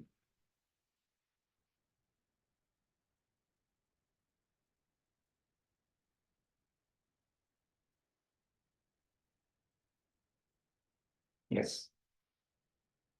So after this session on the mirror neuron effect, let's also enter into a short introduction of a Nitya Kriya which Swamiji has revealed for all of our benefits. The beauty of this Nitya Kriya is that it gives us the clarity and the emotional stability, which are very important qualities for us to have. And many people in our lives, in the current day world, are lacking these simple traits of clarity and emotional stability. Now, how to inculcate that is what this Nitya Kriya is teaching us.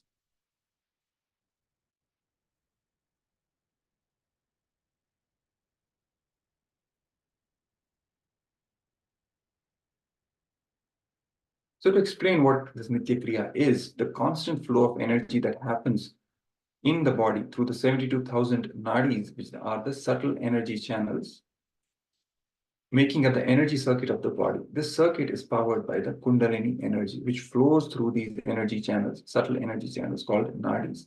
And there are 72,000 nadis in our system.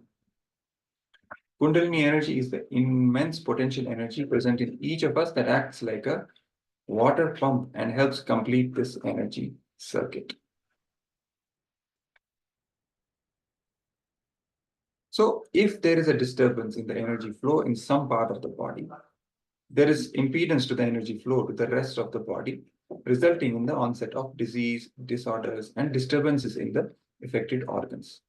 This is the physiology of the disease according to the Hindu medicinal system.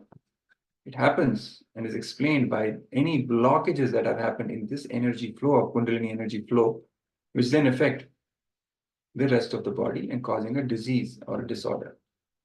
Nitya Kriyas are powerful tools which help remove these energy blockages, restoring the life energy flow.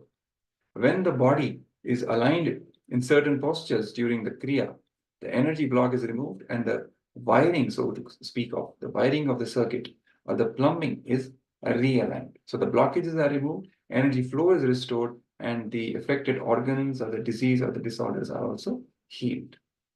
This is what the beauty of the Kriyas is. It removes the blockages in the energy flow of our body. So the Kriya which we are learning today is for emotional stability and clarity. Emotional stability, which can be described as a non-reactive, composed state of having a balanced and compassionate response either to a person or life situation. That's how emotional stability is defined. So when any emotion or emotions arise, typically the state of being of an emotionally stable person is not affected by either positive or negative emotions. He's calm and composed and responds from that state, calm and composed state. A very balanced and compassionate response mechanism is what is a trait of an emotionally stable person.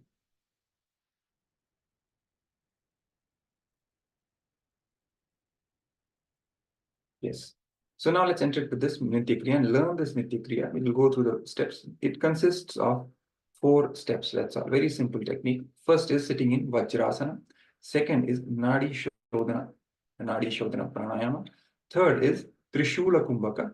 Fourth is Trinetra Kumbhaka. Just these 4 steps is what constitute this Nitya Kriya. So let me project it for you so that you can also have a look along with it, and you can also maybe practice and see how you will do this Nitya Kriya.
Yes.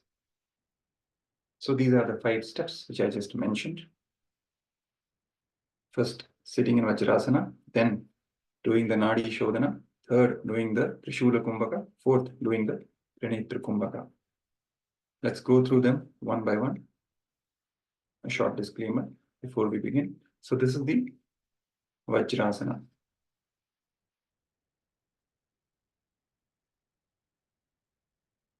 So how we do the Vajrasana technique?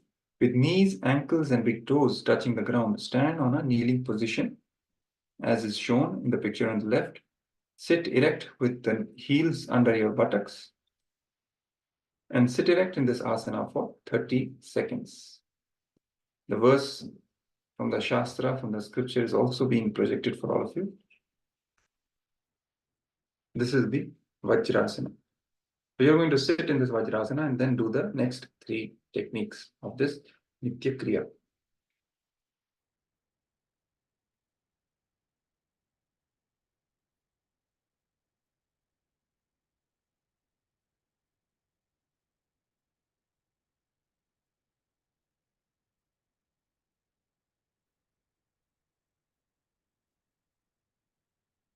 Sit in the same posture. Now inhale slowly. This is the next Nadi Shuddhi or Nadi Shodhana technique. The second step. So sit in the Vajrasana as you're already sitting. Now inhale slowly through the left nostril.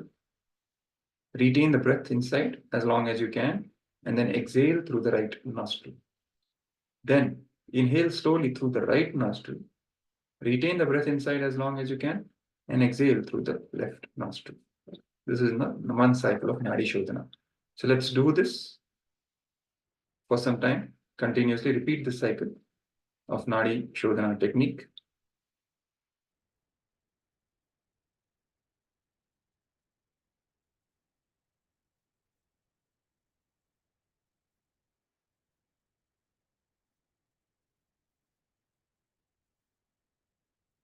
Inhale through the left nostril, hold the breath inside as long as you can, then exhale through the right. Then inhale through the right again, hold the breath inside as long as you can, and exhale through the left. Then again inhale through the left, hold it inside, then exhale through the right. Again inhale through the right, hold it within and exhale through the left, and continue. This is the Nadi Shuddhi Pranayama, the Nadi Shodhana.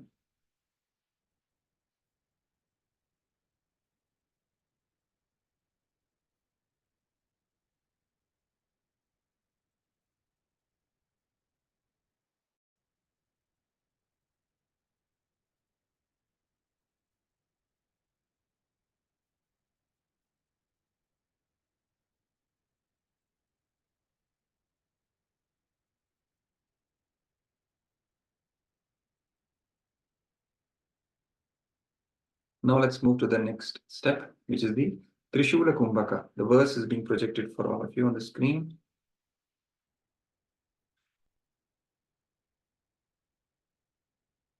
The translation: always inhale through the nostril and mouth together at a time. This is called Trishula Kumbhaka, the remover of triple sufferings, as explained by Trishuli Shiva. This is the verse. Now we'll look at the explanation of how to actually do it. Yes.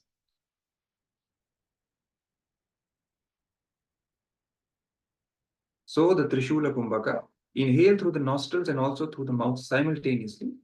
Then hold the breath as long as you can, judiciously. Then exhale through the nostrils, slowly and relax. This is all simple technique. Inhale from mouth and nostrils both. Hold the breath as long as you can. Then exhale only through the nostrils, slowly and relax. And then you will repeat this cycle. Let's do this now.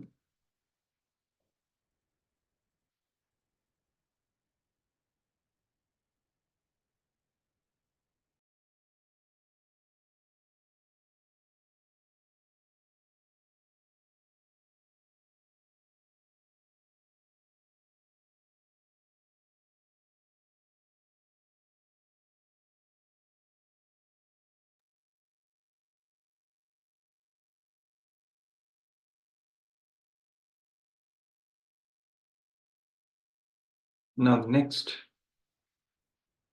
last step, this Nitya Kriya, is the Trinetra Kumbhaka.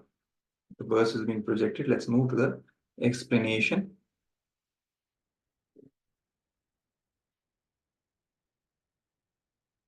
Trinetra Kumbhaka. Inhale through the left nostril. Hold the breath as long as you can judiciously. Then, without exhalation, inhale through the right nostril. Hold the breath as long as you can judiciously. Again, without exhaling, inhale through both the nostrils. Hold the breath as long as you can judiciously, and then exhale through both the nostrils slowly. This is the one cycle of Trinetra Kumbhaka.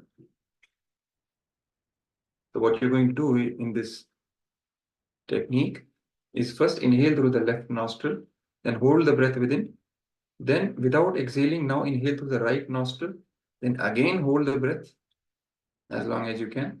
Then again, without exhaling, again inhale, now this time through both the nostrils. And again hold the breath inside.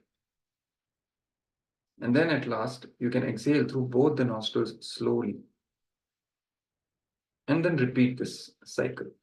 This is the Trinetra Kumbhaka. So let's do this a couple of times so that we get a knack of it.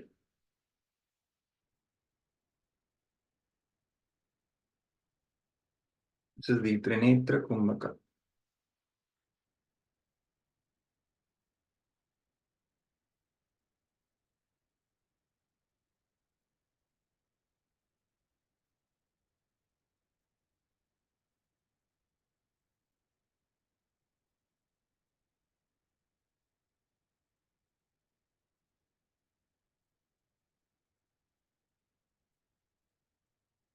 Yes. So this beautiful Nitya Kriya, if you practice regularly, will give you mental clarity and emotional stability. Now we have a very short assignment after this, which we are going to do now. It is being projected on your screens. Small exercise. Look in and pen down all the incidents where you asked yourself if you were qualified and degraded yourself. We have done this many times in our life. Whenever we are given something, whenever we are showered with something, instead of accepting it and celebrating it, we start doubting ourselves and asking if we are even qualified to receive it and degrade ourselves in that way. So look in and pen down all such incidents when you have done the same. So let's start penning down.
Yes.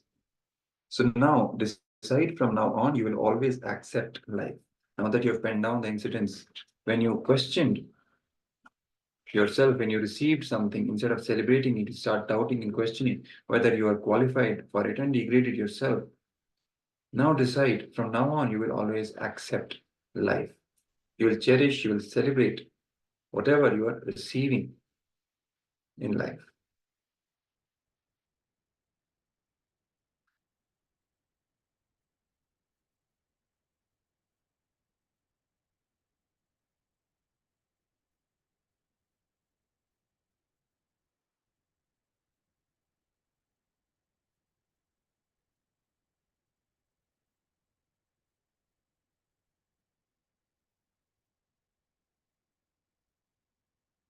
Yes. So we will now move to the next section, which is on Shiva Diksha. You're going to receive the Shiva Diksha level 1 initiation today from Swamiji himself, from the Supreme Pontiff of Hinduism, Bhagavan Sri Nithyananda Paramashivoham, as he will be gracing us in some time with his live darshan. And we are going to enjoy, we are going to be graced by his beautiful and powerful presence today on the first day of Paramashivoham. And Swamiji will be blessing us with his darshan and also initiating us into Shiva Diksha level 1. So what is Shiva Diksha? And what is the process of this initiation? What is it that we need to do to receive this initiation fully, completely, intensely, and benefit from it? Let's enter into it and see what Shiva Diksha really is.